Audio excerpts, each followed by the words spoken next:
Unspoiled Network podcast. This is Unspoiled, covering Ted Lasso, Season 3, Episode 11, Mom City.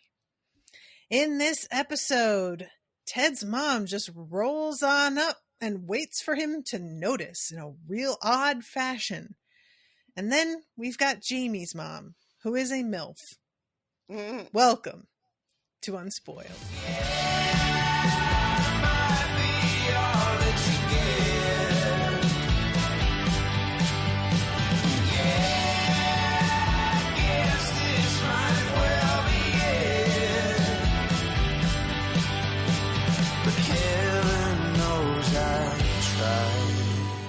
Welcome to the show, everyone. I am Natasha.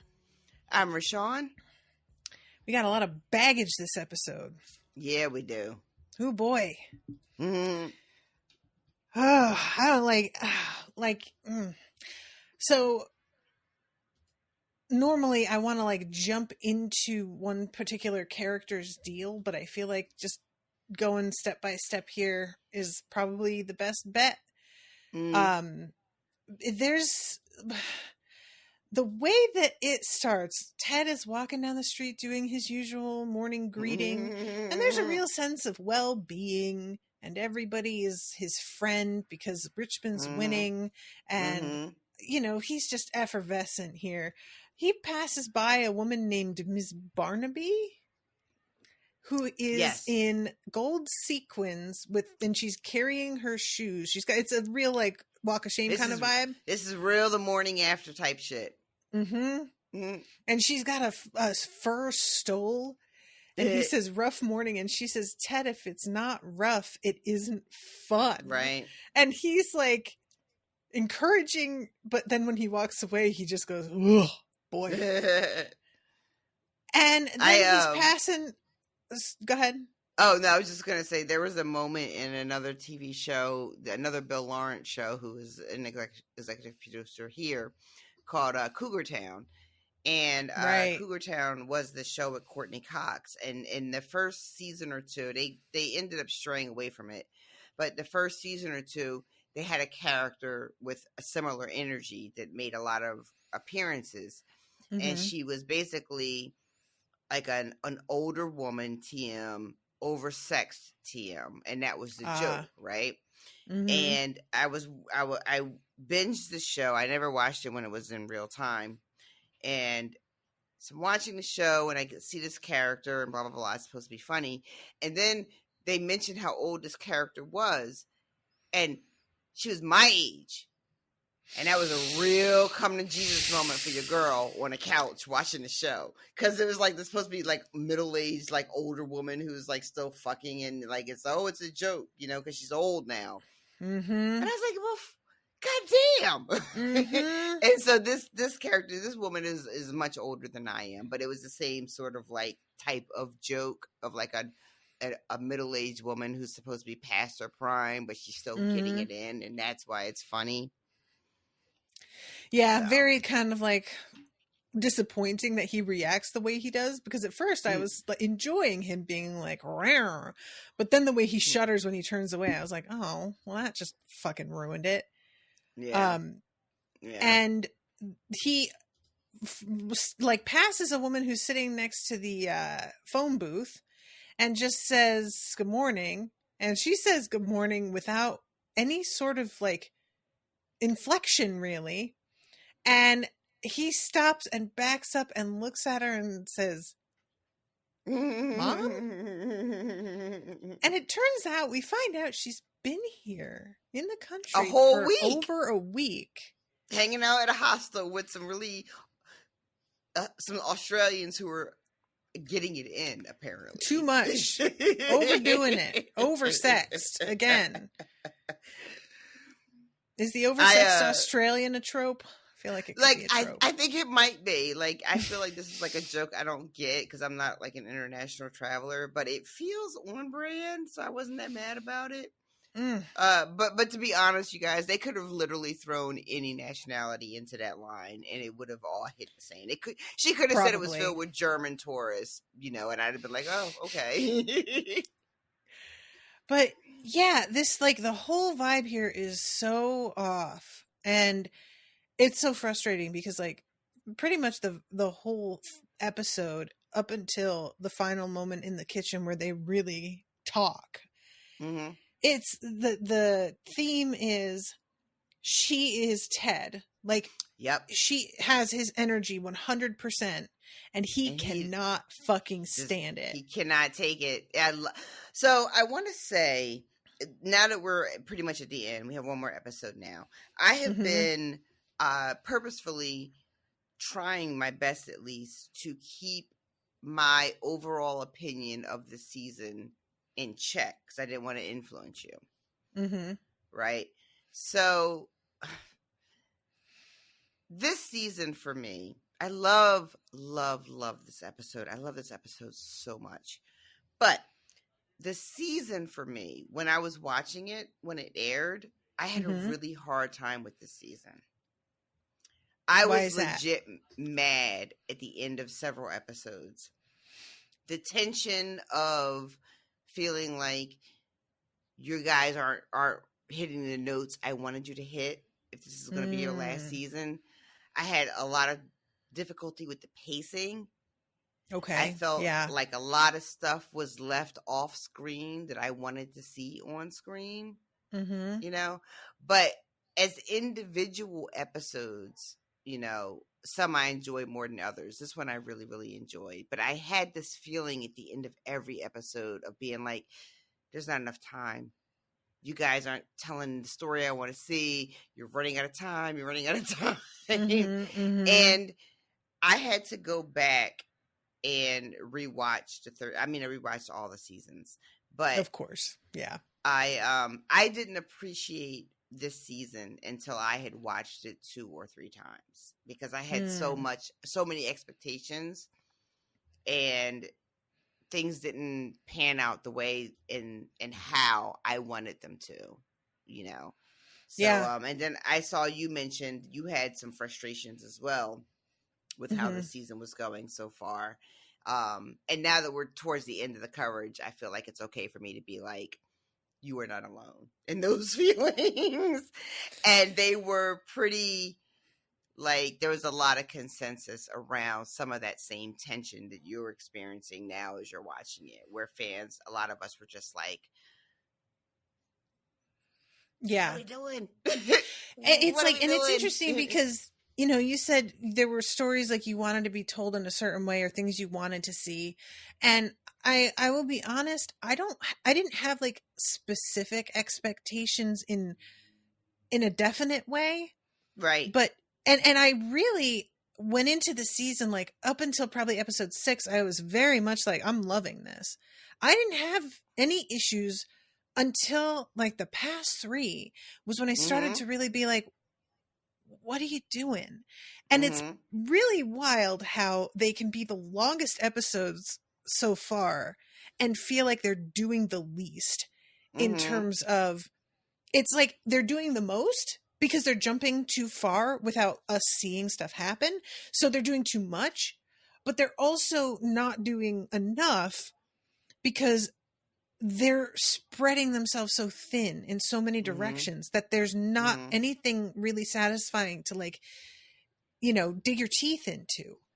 And the previous episode with how suddenly Nate's not working for Man City and we don't see how any of that has gone down. Once we get the end of this episode where Bex is at Rebecca's door, and it feels like maybe we're going to get some of that story, but it's a weird way to do it where I don't care about Bex. She's over here like maybe going to tell some of Nate's story. Why can't I just see that from Nate? And similarly in this episode, the boys go to see Nate and be like, we all want you back. And I'm like, what? Yeah. Y'all were ready to beat the shit out of him. And we never saw you talk about him another instant again. It was left there. And now I'm meant to think you guys are all like chatting with each other about it and want him. Yeah. There's no connection. And it's so weird. The only thing that they give us in that moment is that we saw in the last episode, Nate, we didn't see it. Well, we got like a bit of it, making amends to Will, and Will shows up with Colin and Isaac to ask Nate, we want you to come back. So the implication is that Will has shared what Nate did with the team, and then they had a conversation and came to the decision. But again, we don't get to really see any of that. No. And I would have liked to have seen it. I don't. And again, when you talk about specifics about like what do you want to see, I didn't have expectations of what I needed to see. It wasn't until things progressed and I realized what I didn't see that I was like, wait a minute. It wasn't like I went in going, I need A, B, C, and D done. It wasn't until the episode was over, and then you look back and you're like, how did we get here? And the show and the writers and the actors and the producers have garnered, in my opinion, a lot of good faith, from the audience, a lot of trust from us to like give them room to tell the story. So I felt personally, I spent this whole season being like, I gotta trust the writers. I gotta trust the writers. I gotta trust the writers. They're gonna, and some things, we still have one episode to go, so I can't like tell you everything. But there were some beats that I felt like panned out, but then there are others that I feel like the show really took a lot of long like pause. I know, long pause. Like this show really leaned into how much goodwill the audience had stored up. The show really was like, all right, you guys trust us. Okay, you're going to have to trust us because we're not going to give you everything. Yeah. We're just going to depend on you trusting us to like tell the story. And in some ways it worked, but in some ways it didn't. And it's weird because like, why would you use a season with longer than ever episodes, but not utilize it in that direction? It just feels like they were given what feels almost like carte blanche, and they just I had no problem at the beginning because I felt like we were going somewhere worthwhile, but then everything crashed and burned for Keeley with Jack in such a way that felt really unsatisfying because, like, not for nothing, it's not like a big deal, but the fact that I wanted Rebecca to be investing in Keeley, it happens like the same episode that Keeley's business is taken away by Jack. It's so quick a transition. We don't even have time to get used to this heartbreak, and it's already solved within the same episode. And there are times where I like that I'm expecting something to drag on and it doesn't. But then there are times where it feels like this was supposed to be the point where the character is tested. And she's not really. Somebody swoops in with a check and just completely saves the day and it's done. So I think that's the part that's like I'm struggling with, is that they set things up and I thought that I knew where we like narratively the kind of growth we were going to see from Keeley, and it simply hasn't happened. And so I'm like, well, why did we spend all that time on this then? Right. Because she feels, her energy to me is the same as it was. And that was the other thing too. And this came up in conversations over and over again in real time when the episodes were airing, was a lot of us that were watching were like, all right, well, what is the point of these characters that got dropped into the season? So we think about like new characters that got introduced, which we had several. We had Zava, we had Shandy, we had Jack, and Jade to a lesser extent. Jade we had met earlier, but she really gets more fleshed out in the second half of the season. So as an audience, we're like, all right, well, these characters were dropped into the soup, into the mix as a catalyst to move the characters we already know and love forward. So they're like plot devices, quite frankly, Yeah, and definitely. that sometimes works, sometimes it doesn't work. But you want, if that's what you're doing, right? If these characters are being created and dropped in to move our characters forward, I want it to be in a way that makes sense, in a way that feels like it's worth the time we spent. Yeah. Especially a show like this where it's only 12 episodes for the whole season. Like, it's one thing if you do something like this with a show that's got 22 episodes a season. But time is precious, and not only that, as you've mentioned, it's the last season, so everybody's extra on edge. And I think that is something that, and I don't know for a fact, but I think that, like, because again, Bill Lawrence, who is, has a long history in sitcom television and has done a lot of shows that I really love, he's done network TV, 22, 23, 24 episodes, right? That's his wheelhouse. Yeah. That's what he's done. And this is not that. These are 10, 11, 12 episodes. And I don't know. I think that they did so well in the first two.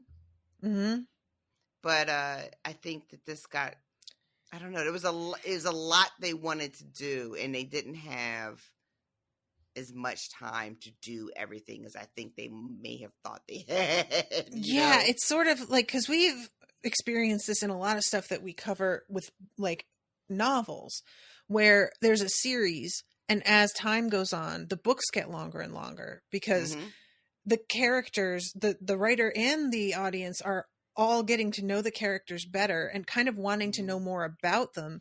And sometimes the writer can sort of disappear up their own ass because they have all of these ideas. And occasionally that goes well. A lot of the time, though, you look at stuff and step back and kind of go, that could have really been edited, though. And I feel like that was what was going on here, except, like, bringing up Shandy. I really thought I knew what we were doing there. I really thought Shandy was going to be Keely's test as a boss. Her needing to, like, realize that being in charge means that you have to hold people accountable for their actions and keep them in line and be in charge and be assertive in a way that can feel uncomfortable. And I thought there was a whole thing, because I came into the season thinking Keely is in charge. This is her arc for this season. And all it is Jack telling her to fire her, Keely saying she doesn't want to, which I thought was setting up how she has to eventually, like, face it and get hard with her. But then she fires her off screen. We don't even actually see the conversation. And we just get to see Shandy completely lose her shit. Yeah. Which, while funny, like, she gets way more dialogue than fucking Keely does in that whole thing. And it's played much more for laughs that Shandy gets so angry. And I was expecting Keely to, like, kind of realize, maybe if I took care of that sooner, it wouldn't have blown up like this. Even then, I was still sort of thinking this is going to be a lesson to her about how to manage people. But it never happened. We barely see her interact with any of her other coworkers except for Barbara. And now it's like just the two of them, so she's not even managing anybody, really. So that whole thing is completely irrelevant. It's just really weird. Like, I just don't understand how you storyboard this season and keep Shandy with all of this that's going on. Like, where it ends up, it's totally unnecessary. I was completely willing to go with the Shandy thing because I thought I got it. But they ended up leaning more into the Jack story of Keely's business than the business of Keely being in business. You know? Totally. And I will say this, and again, and it's a weird thing for me because I fucking love this show so much. But the energy and the focus dovetailing back into just being about Keely's romantic relationships, right? Which is fine as a storyline if that's what we're doing, I don't mind that. Like, I would be here for a storyline about Keely and her relationships and trying to figure out who she is after Roy Kent and all that shit. I would have been here for that. Mm-hmm. But the show didn't make it. I wasn't sure what the show was trying to do, like what story they were trying to tell, and it really did feel like they weren't super sure either. Yeah, very much at the so. end of the day.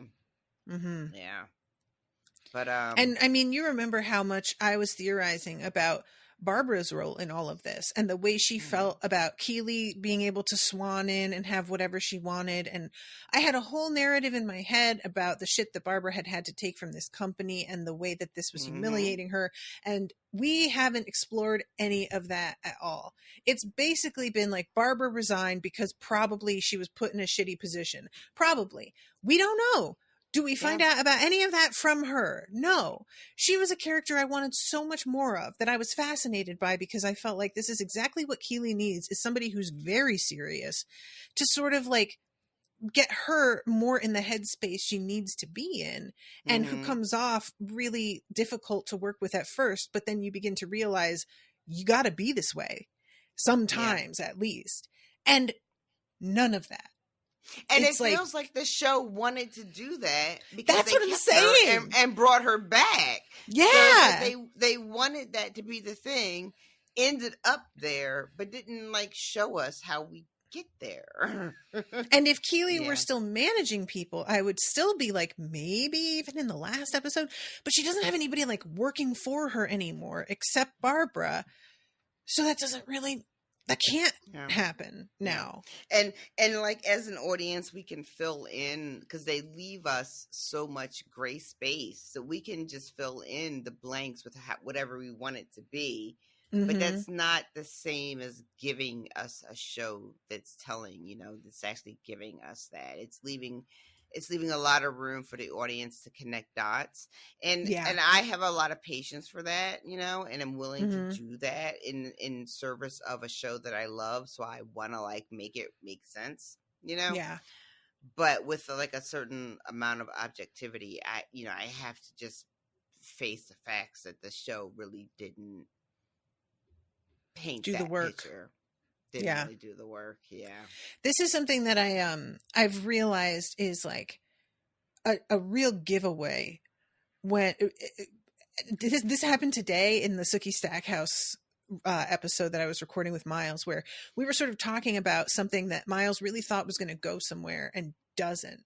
And the fact that it doesn't kind of makes no sense. Like, it's like the author she dropped it.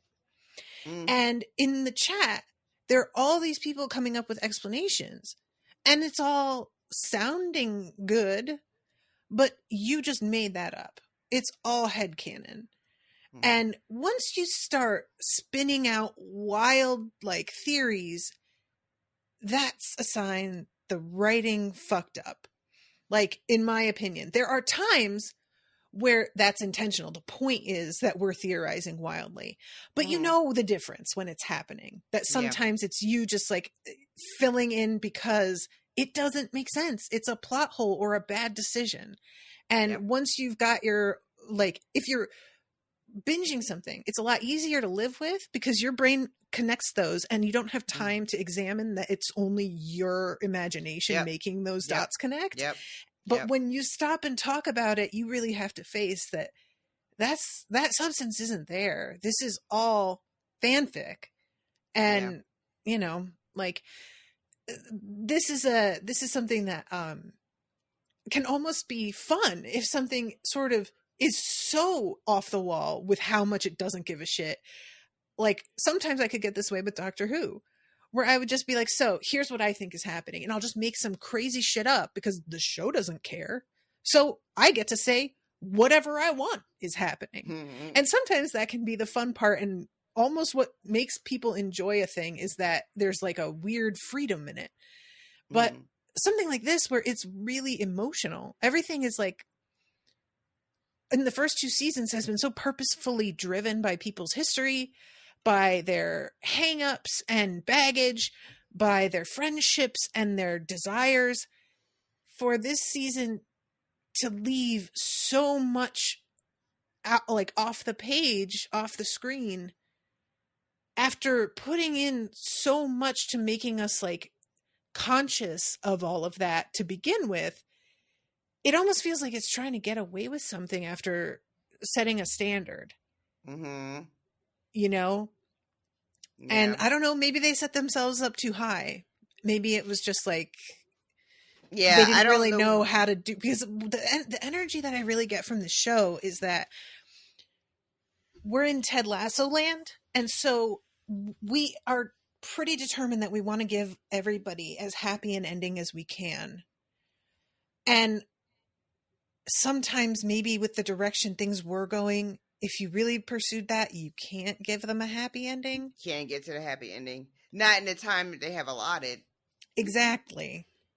So I don't know, Yeah. maybe that's some of it is like I have no problem with happy endings. You know, I don't want to come across as all of this is so positive that it's just unrealistic. Oh, yeah, no, that's never been our take on this show. I don't think that we even need to say that. Like we enjoyed the relentless sort of positivity because it always managed to feel couched in a real thing, in a real place. You know, that was one of the things that made the show tolerable for me, because I am not, you guys may or may not know this about me, I am not the kind of person that like dives headfirst into happy endings and, you know, needs that or wants that or looks for that in my entertainment. I'm the kind of person that tends to write shit off if it's almost too happy. I'm just like, it's nonsense and corny. I'm not interested. And the show managed to have that sort of wholesomeness, you know, and sort of uplifting and sort of positive energy, even when it was corny, because it felt like it was coming from a real place with people that were real characters that were fleshed out, that like I understood what their motivation was. I understood what their baggage was. So I could appreciate them landing in a positive place because it was earned. You know, it was hard work to end up, you know, it wasn't, you know what I mean? It wasn't just like put a smile on your face and call it a day. Like people had to work to get there. So, yeah. I almost feel like when you were talking about the pacing, maybe they should have given more characters closure in season 2. I think maybe they left too many people on the table with big turning points, that going into season 3, it was too many things to wrap up altogether.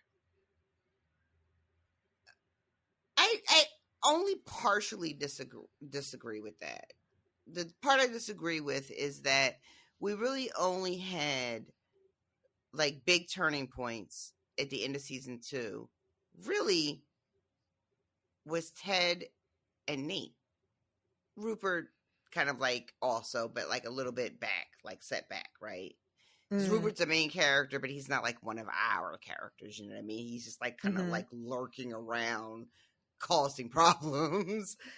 But then in this third season, we get the Colin storyline, which, don't get me wrong, I enjoyed and I'm glad it was included, but it wasn't anything from 1 or 2 that was explicitly stated this was going to be an arc that we were going to follow, right? Sure. I'm thinking of like the Roy and Keeley tension at the end of it, and Jamie's father, which we don't deal with until now in this season. That's the other thing too. Like the thing for me with Jamie's dad was I was in a place where I was comfortable with Jamie's dad just being a piece of shit, because sometimes that's just how that shit works out in real life. Yeah. You know, sometimes your dad is just a piece of shit. So I wasn't even really expecting any kind of like full circle on that particular plot line. I will give you Roy and Keeley, because the way the season 2 ended with them kind of like being kind of like, we don't know what's going to happen with them. So that's something that needed to be resolved. But when this season opened and their relationship ended the way it ended, I was like, okay. You know, I didn't know we were going to do this whole other thing. I was willing to accept that they had already broken up, but looking back at how many moments we didn't get, the fact that it opened with them having already broken up is kind of infuriating me now. Well, yeah, that's But okay, I have to be careful. All right, let's talk about this episode. Okay. So yeah, we go then to Nate. I think we can actually kind of just talk about Nate in one shot, because what's going on with him? We get a lot of him just waiting tables at the restaurant.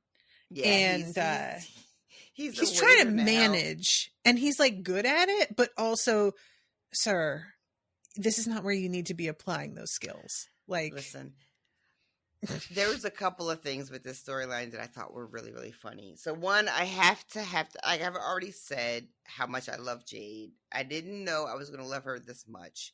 It's something I think that the show actually did really well in this season. When the boys show up to ask about Nate, and first she's just like, I don't know what person you're talking about. No such person exists. I don't know why. I loved all of that. And then Nate pops up. The boys, say we want you to come back, da da da. And then Nate goes to almost want to use Jade almost like as a shield or a reason or anything. This is my girlfriend. I'm here. She's gone.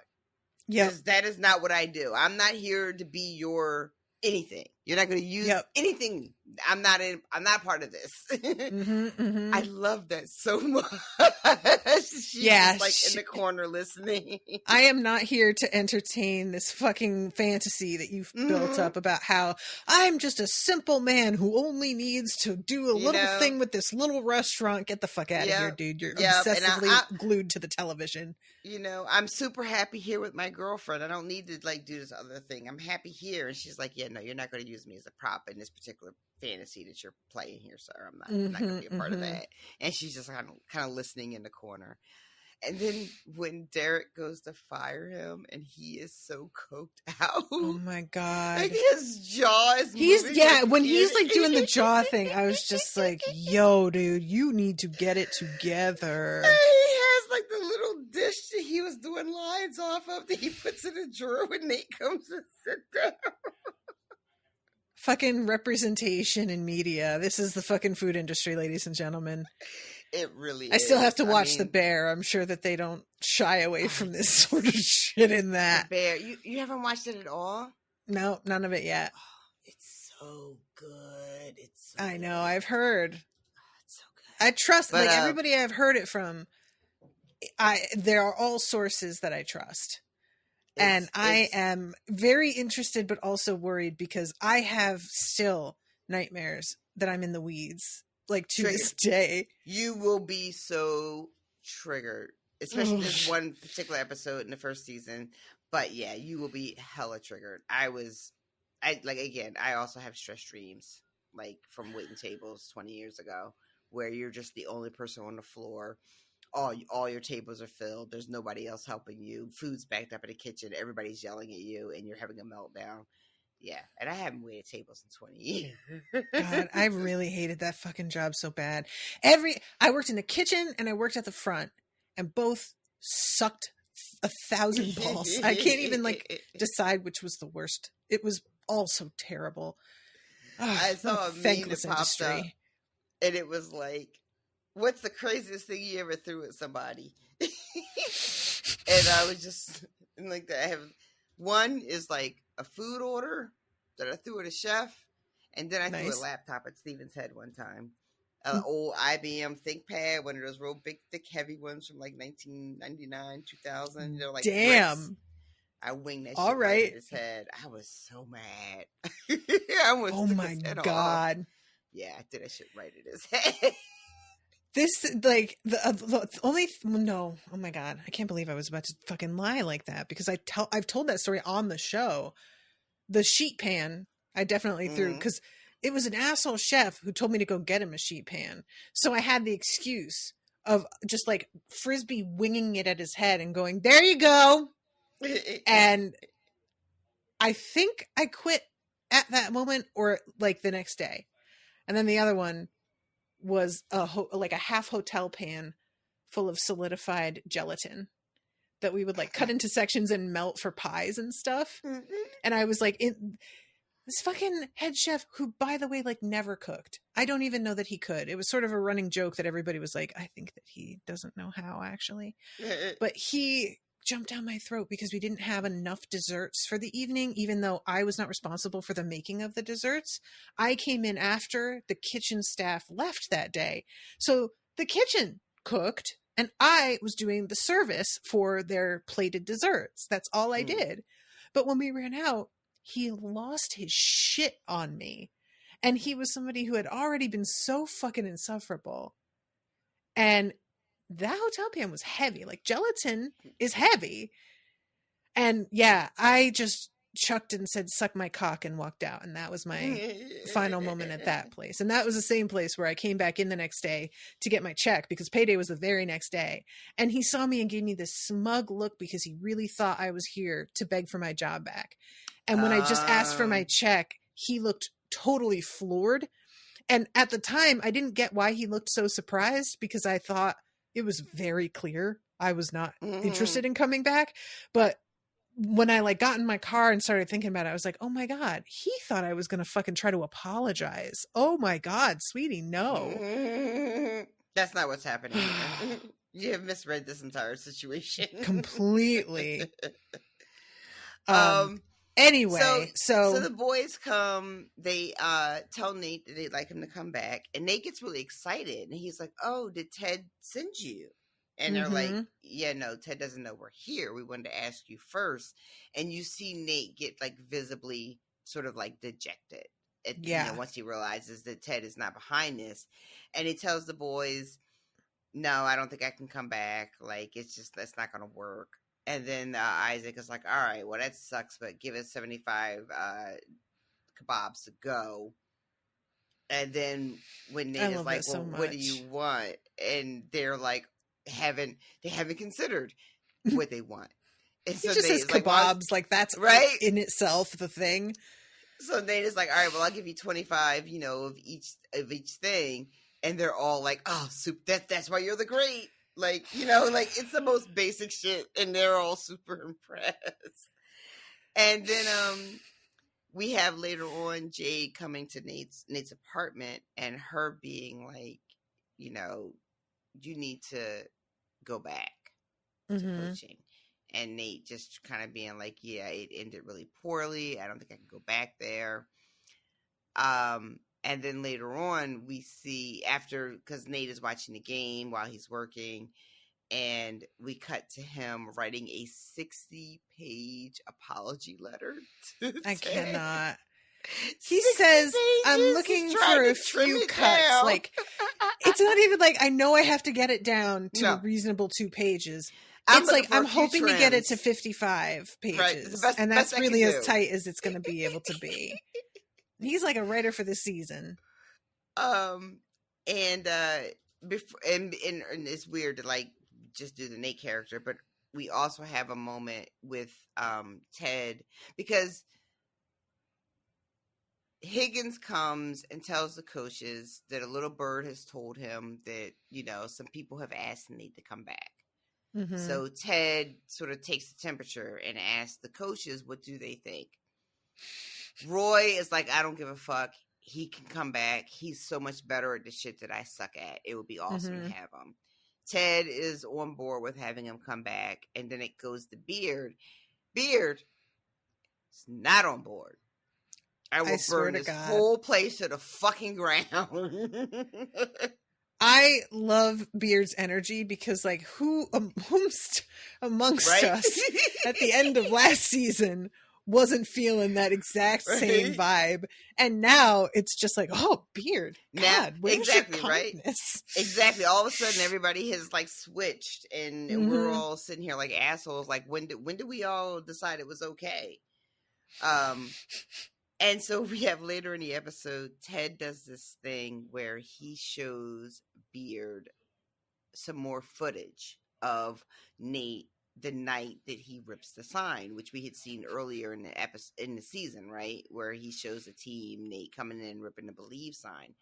Yep. And it turns out, and I think you had said something like this earlier, like jokingly about the scene about Nate coming in and ripping the sign. And it turns out that Nate spends like 7 hours hiding under a desk. Did I say something about that? I can't remember exactly, but I'm almost positive you mentioned something along this line, because I remember being like, "Oh my god, I can't believe she said that."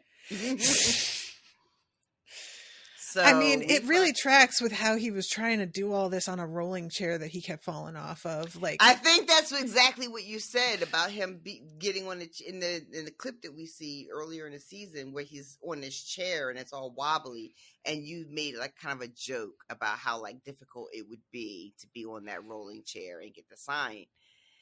And that's not exactly the joke, but it's in the same vein of kind of like a very Three Stooges kind of thing. Yeah. So yeah, he Poor goes, he rips the sign. He's trying to leave, but the team comes in, so he has to hide under the desk. Then the team leaves. He thinks he can go, but the cleaning people come in, so he has to get back under the desk. And there is no goddamn way the cleaning people wouldn't see him. But it's fine. I do not care. He pushes the fucking little trash can out at one point. Those motherfuckers don't vacuum under my desk, so I 100% believe this. Every day I come into my cubicle and my trash has been changed, but whatever's on the carpet under my desk, there's no vacuum. They haven't been under there because they have to move your chair out of the way, and that's like really hard. Yeah. No one's doing that. No one's doing that. With Owen overseeing people who do this exact type of work, it is remarkable how bad people will cut corners and just try and be like, yeah, I did that.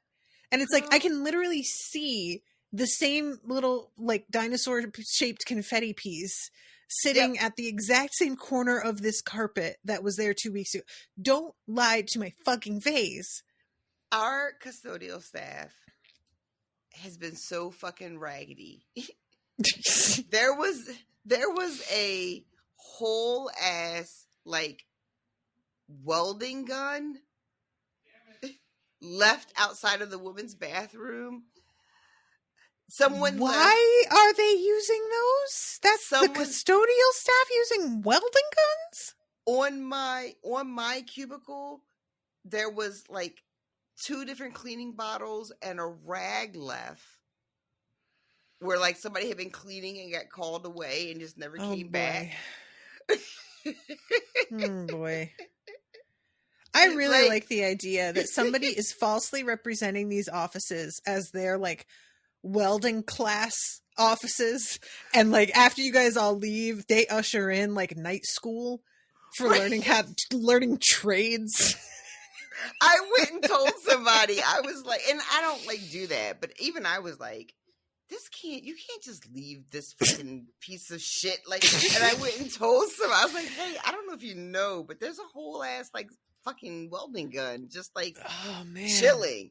Like, I don't know if they were like trying to fix pipes or something. There was like a wet vac machine. It was in a lady's room for 2 weeks. I don't know what's going on. The thing I always want to know is like, don't you need this for other stuff? Like, nope. You know, but you know, nope. I guess Owen's staff has multiple vacs and multiple, so probably they've got it covered, or they don't, and somebody is just like, yeah, I do need it. Guess I can't do that other job, right? I don't know where it is, so.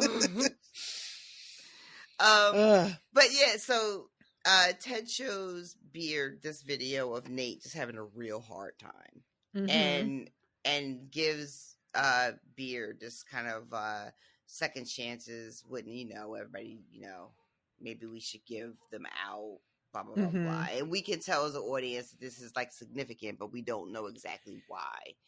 Yeah. And the payoff comes at the end of the episode when Beard shows up at Nate's apartment and Nate thinks he's here to kill him, which I really enjoyed. Because he looks menacing as fuck standing in that hallway outside his door. They play some legit horror movie stingers when Beard is revealed behind the door. That is like a Freddy Krueger moment since he's brought up this episode. It feels like they just were like, let's do that actually. Let's lean all the way in. And Nate opens the door for him, and we get the Beard Lasso backstory that we have all been desperate to hear all this time. Thoughts, feelings, reactions? I to love this this. reveal.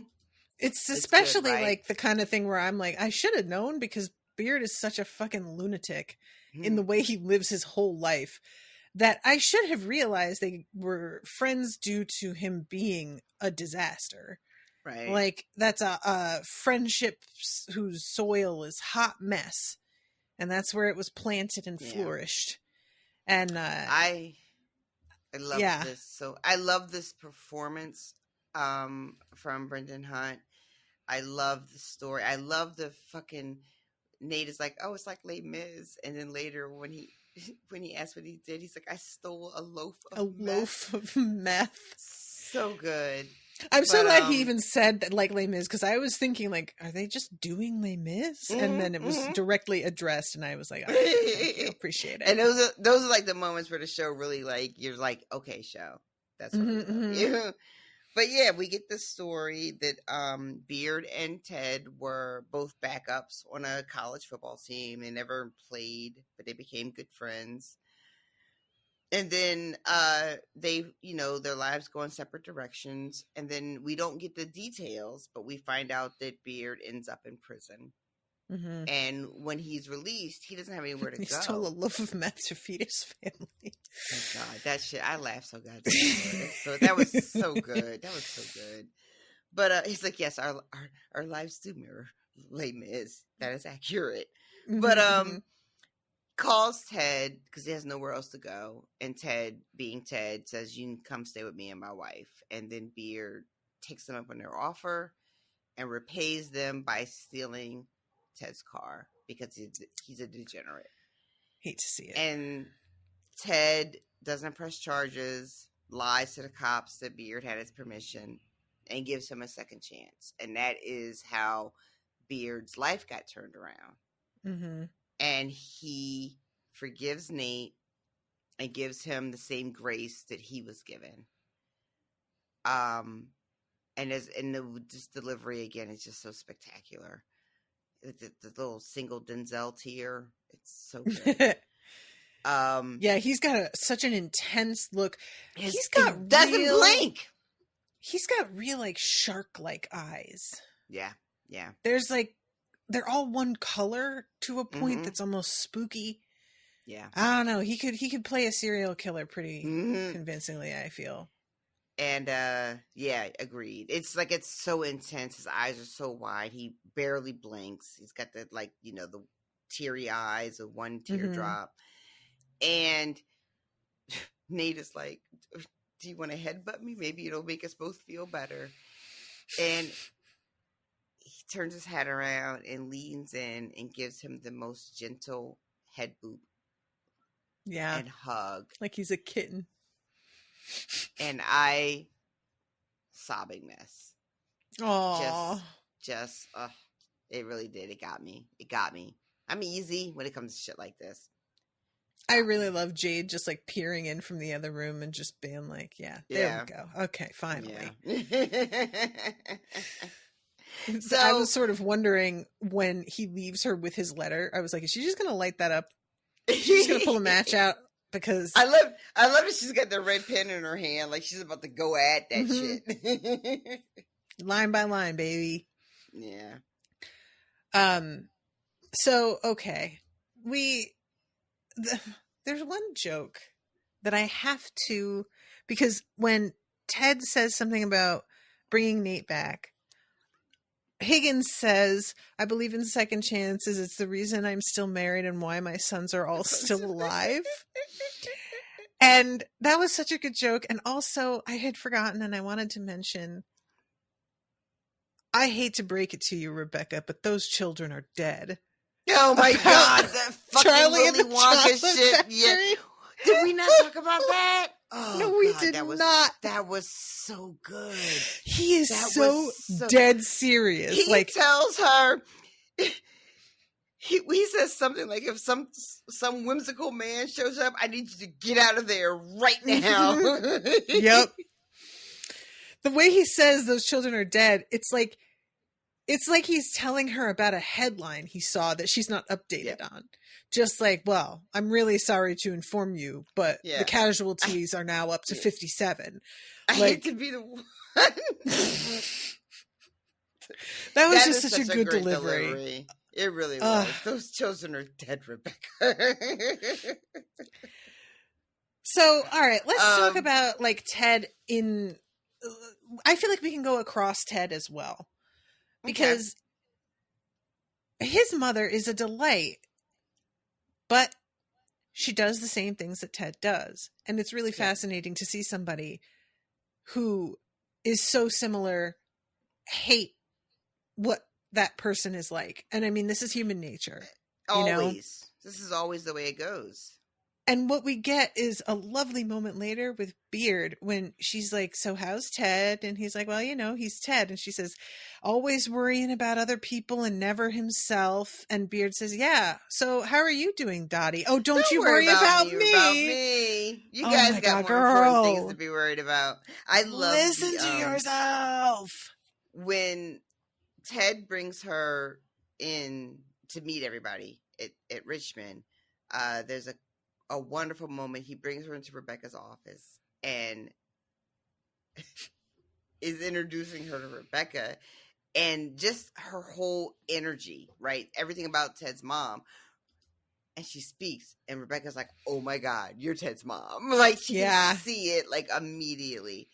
And there's a whole bit where she's in, like, the locker room talking to Danny. She's so cute.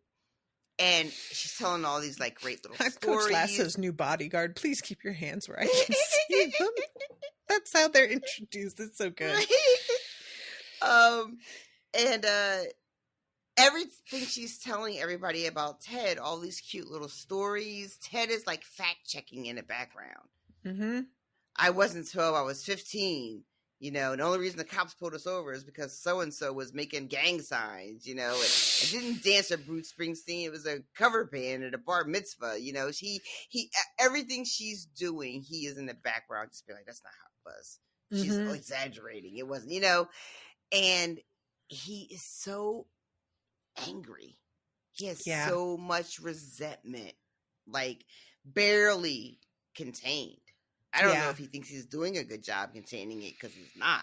That's my question. Is like, do you think we can't see? Because every time she cracks a joke, a very Ted joke, he looks away from her, barely contained eye roll, almost apologizing with his body language on her behalf. Like, I'm so sorry you have to deal with. And he doesn't seem to see how everybody else genuinely likes her. It's like they think they're putting up with her for his sake. And I'm like, no, people like her, Ted, because she's lovely. Like, I understand why she drives you nuts, and I could see being her kid being difficult. But as just a random friend of yours meeting her, how would I not like this woman? Like, that would not happen. Of course I would love her. So it's just just like any time that you've got this sort of thing, I find it really fascinating when you have a character who is coming across one way to literally everybody but the person who knows them really well. And this is also how it went with Rebecca and her mom. People liked her mother. They were, they were getting along with her.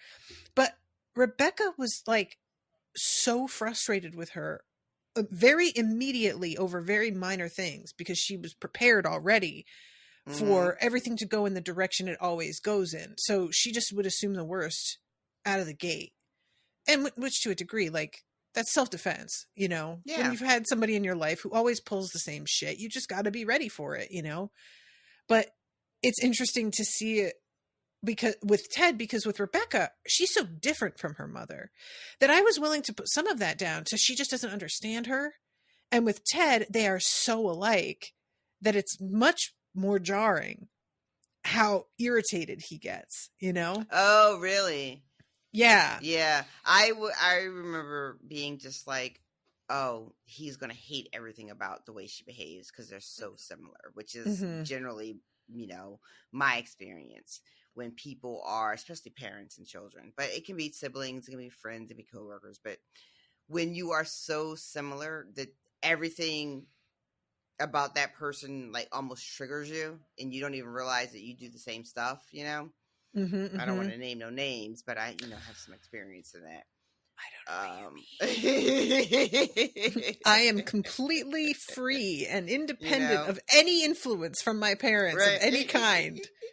Never happened. Ted is like so, and we have a big moment with Ted and his mom at the end of the episode where he finally like gets to say the things that he's needed to say his whole life, Mm-hmm. But I was waiting for an acknowledgement of how they are doing, how they're coping is the same. Yeah. And we don't get that explicitly, but we do get Ted sort of saying to his mom, hey, I followed your example.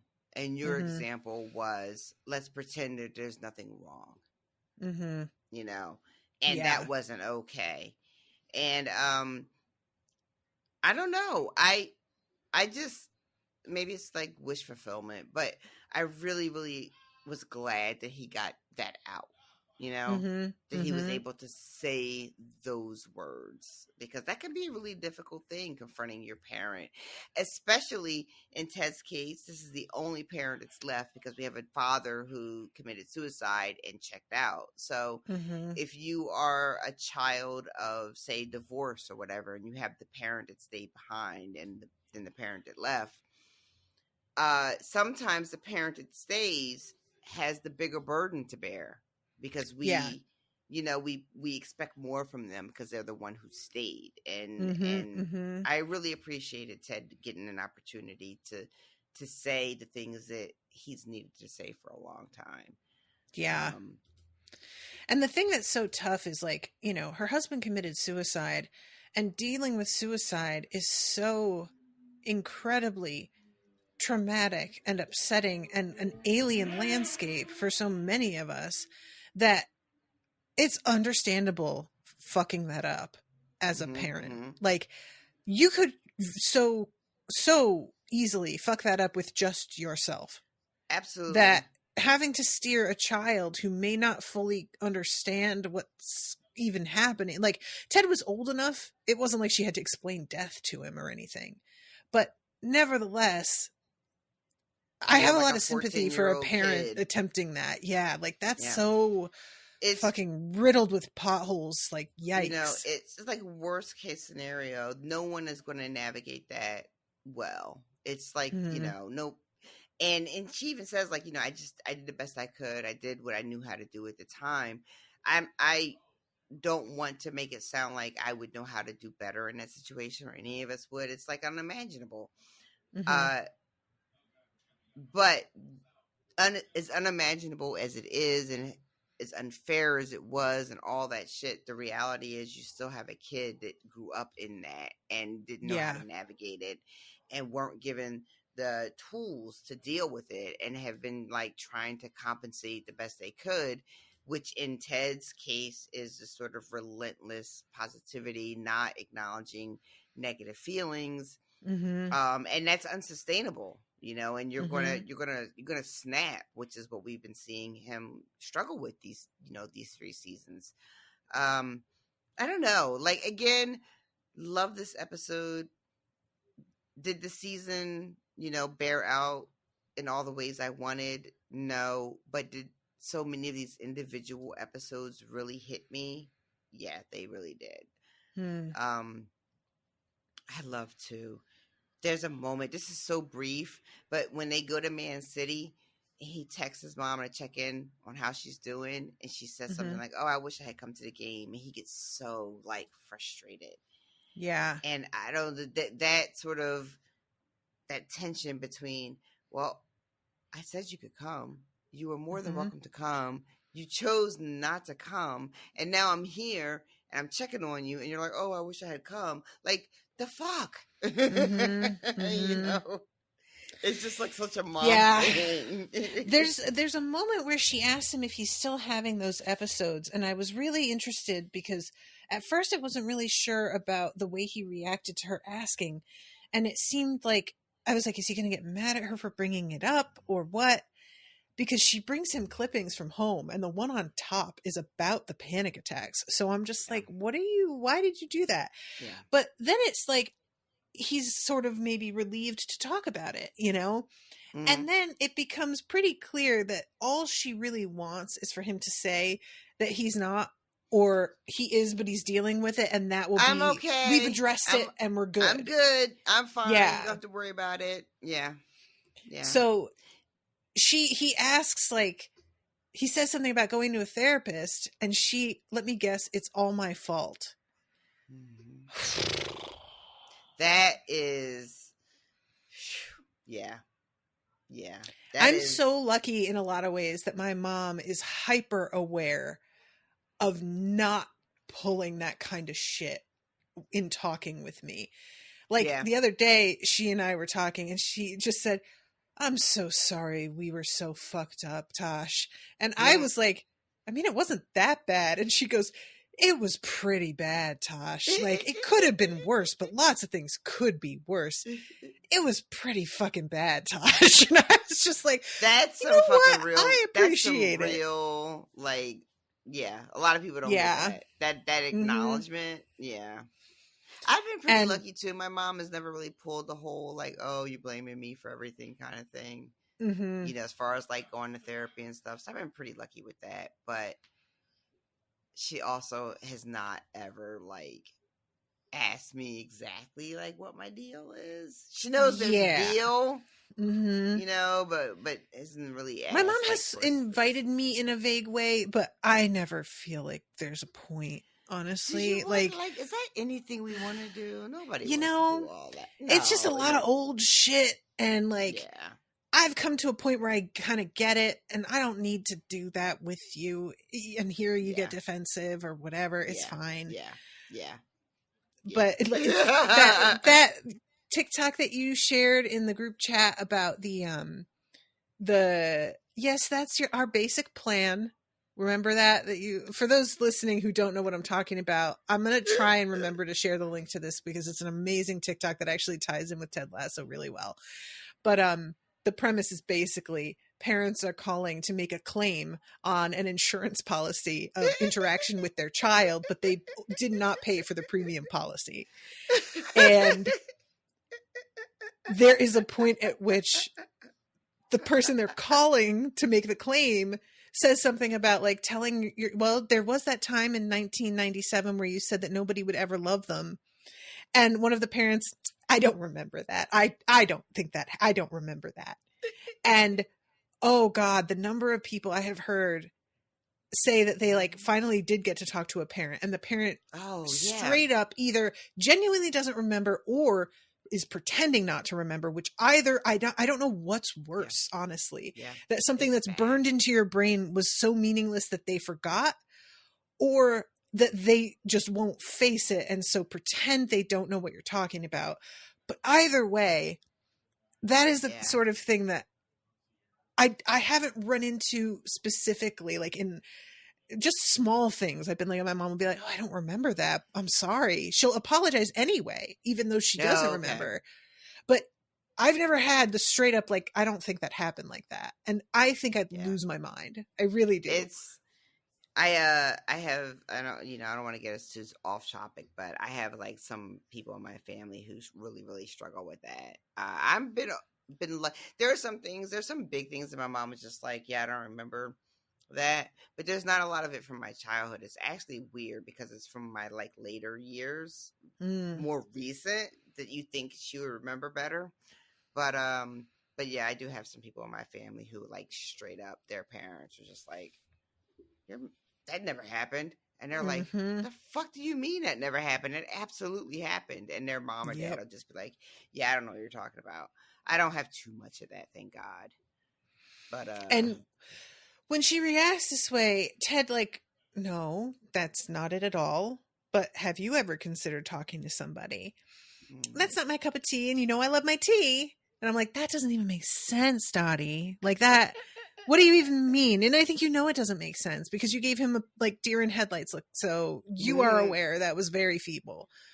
But that's what he winds up going off on her about later. It's just like, you didn't even try to work on yourself.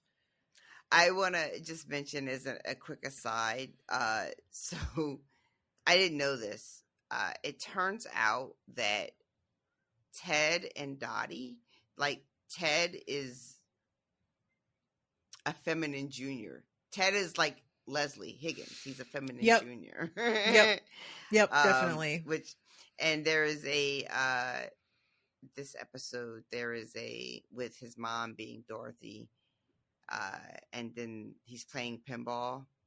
Mm-hmm. The pinball and he's machine. not playing with a ball. He's just standing there. Just like, I'm giving Beard and my mom some time to catch up, he tells May. May does not fall for it. He's playing a Wizard of Oz pinball machine. And then the song that's playing at the end credits is a song from The Wiz. Oh, I saw The Wiz. Yeah, it's not the original, though. It's not the Stephanie Mills version. It's some cover. But the song itself is from The Wiz. So there's like a whole like motif happening in the background here of this episode where they're leaning into the Wizard of Oz. But and then the poem that May recites to Ted when he's at the pinball machine, which I think I don't know if I saved it or not, but I'm sure that if I just Google our parents fuck us up. Yeah, it's called This Be the Verse by Philip Larkin, and it's they fuck you up, your mom and dad. They may not mean to, but they do. They fill you with the faults they had and add some extra just for you. Here's the first stanza. But that's pretty much it in a nutshell, though, kids. Parents. Man hands on misery to man. Ouch.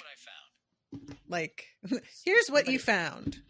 Siri, nobody asked you anything. Okay, did Siri just become a man? What happened? I didn't do that. Oh, I didn't change any settings.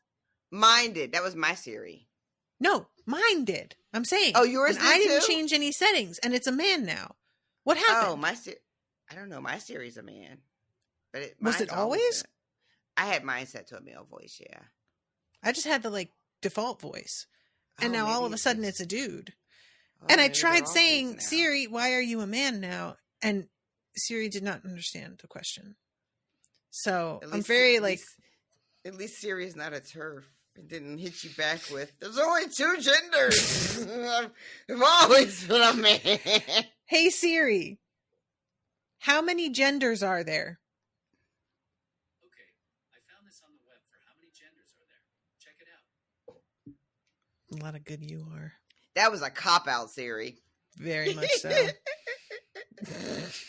Siri was like, you're not getting me fucked up.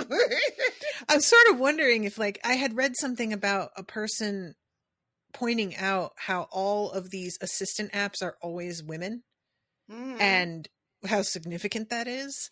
That's why I changed all mine to men. Yeah, maybe that's why Apple was like, all right. We'll just make the default a man then. It's fine. Like, maybe they just, kind of reacted. What? I just said I wouldn't be surprised. Yeah. I really wouldn't if they were just all like, well, they were just going to get ahead of this. I forgot. I'm sorry. I'm just like at the part where everybody, all the players are like crowded around Ted's mom, who's like sitting on one, but they're like on the floor around her, like they're second graders, watching somebody read them a story or something. And at one point she asks Rebecca where she's from. I'm Surrey. From Surrey. Where? Where are you from? Surrey. Oh, I'm sorry. I thought you said sorry. And again, this is a very Ted moment, like very incredibly so. Every moment with her is just like at one point, I think it was almost verbatim. It felt like she was literally just saying shit we've heard Ted say in earlier seasons. So, all right. So where are we at now? Because we're kind of going by person. I feel like we finished with Ted. Do you agree? We didn't finish the finish, which is her saying your son misses you. And Ted gets super emotional and admits he doesn't want to get too close because his son is eventually going to leave. Yeah. And I really liked that moment because I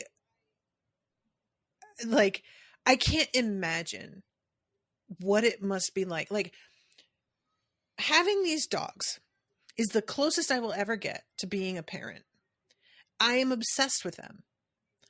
I love them so much that my heart feels like it's going to fucking break into 1,000 pieces at just the thought of something happening to them.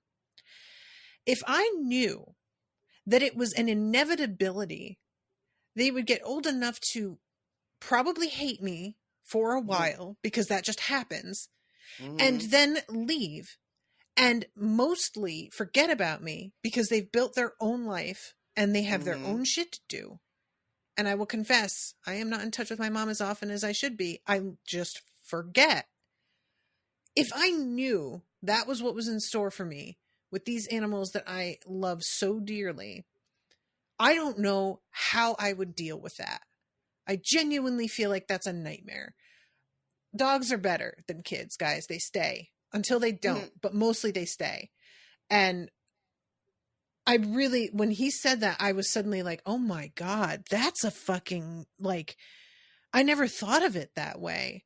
But growing so attached and in love with this person that you created, and knowing it's the point of that is for them to leave. Like, it's not even just a side of that's what you're doing is giving them the tools so that they can walk away from you. Yeah.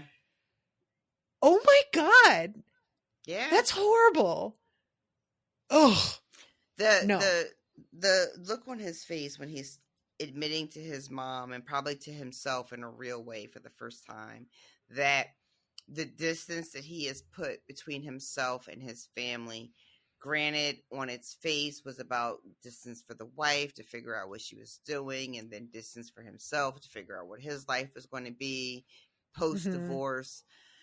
And the reality being that it is like the same shit that we talked about with Roy, where it's like, I'm just going to quit so that I don't get left or get told I'm not needed anymore. Or yeah, that that's not true. good anymore, right? I'm just going to, I'm going to separate myself to lessen the pain of someone opting to walk away from me. And that Ted, who is desperate to be in his son's life in a real way, because he's got this burden of having a father who disappeared with no warning in such a traumatic way. Yeah.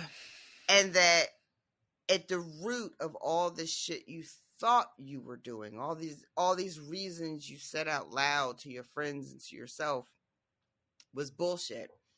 And really what was existing in the kernel was fear, which like, friends, let me tell you, if you stop and look at anything really closely, what you're going to find at the bottom of the shit that you're doing is fear. Is a scared little bitch. Yep, it's 9 times out of 10. That's where you're going to end up. And for him to realize that he has put an entire ocean between him and his family because the pain of losing that unit was so immense, right? That he couldn't bear the idea of one day my son is also going to just grow up and walk away from me because he's not going to need me in that way anymore.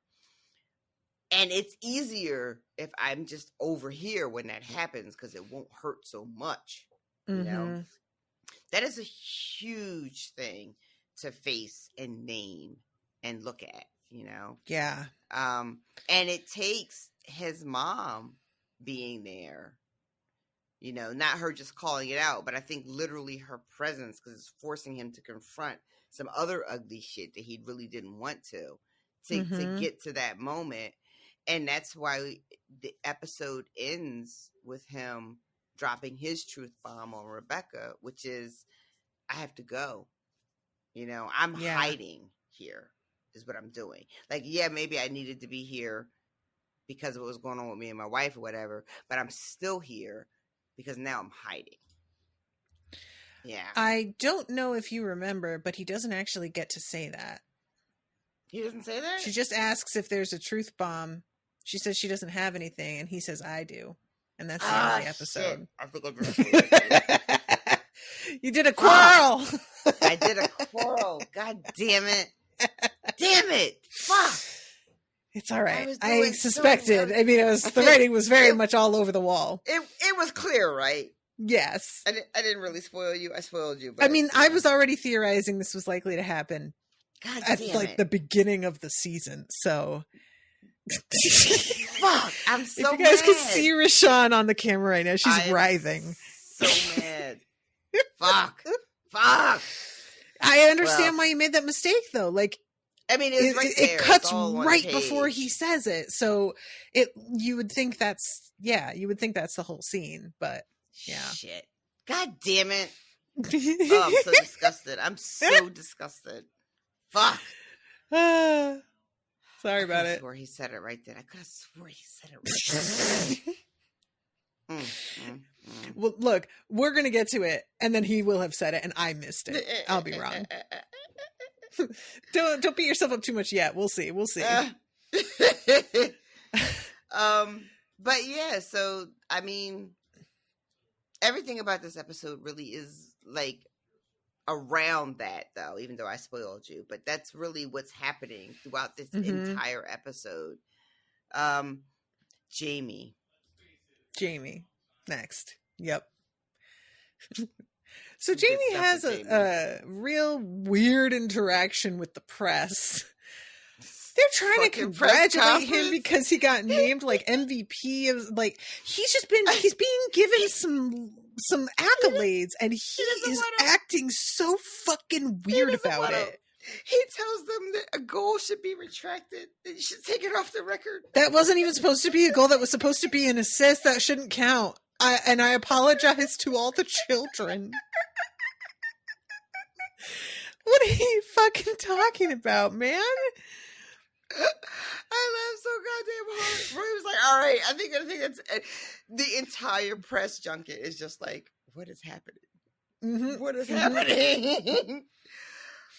When he's in the locker room and he's just like, Roy is like, all right, I need to talk to you right now in the boot room. Because he supports Van Damme's mask, which why is he wearing that from his broken nose? Yeah. So Danny did so much damage. He's trauma. And he can't risk getting it broken again. So you got. Oh, okay. Sure. So this is not like, because the way he said it was like, if I don't, I may die. So that's just like his fear talking. It's not like one more hit and my nose pierces my brain kind of thing. Okay. I mean, it's like close, but he's a little like doing a little bit much. But yeah, because he's like, really I love the way he looks at Danny, and Danny's like a big grin on his face, like, "Hey, friend." There's something really fucked up about that. It's added a layer to Danny. I will give them that. Like, it is absolutely unhinged. But I'm just putting this all together. Like Danny being this vicious when it's competition time. Danny being the sweetheart that he is, who like can't play anymore after killing a dog by accident.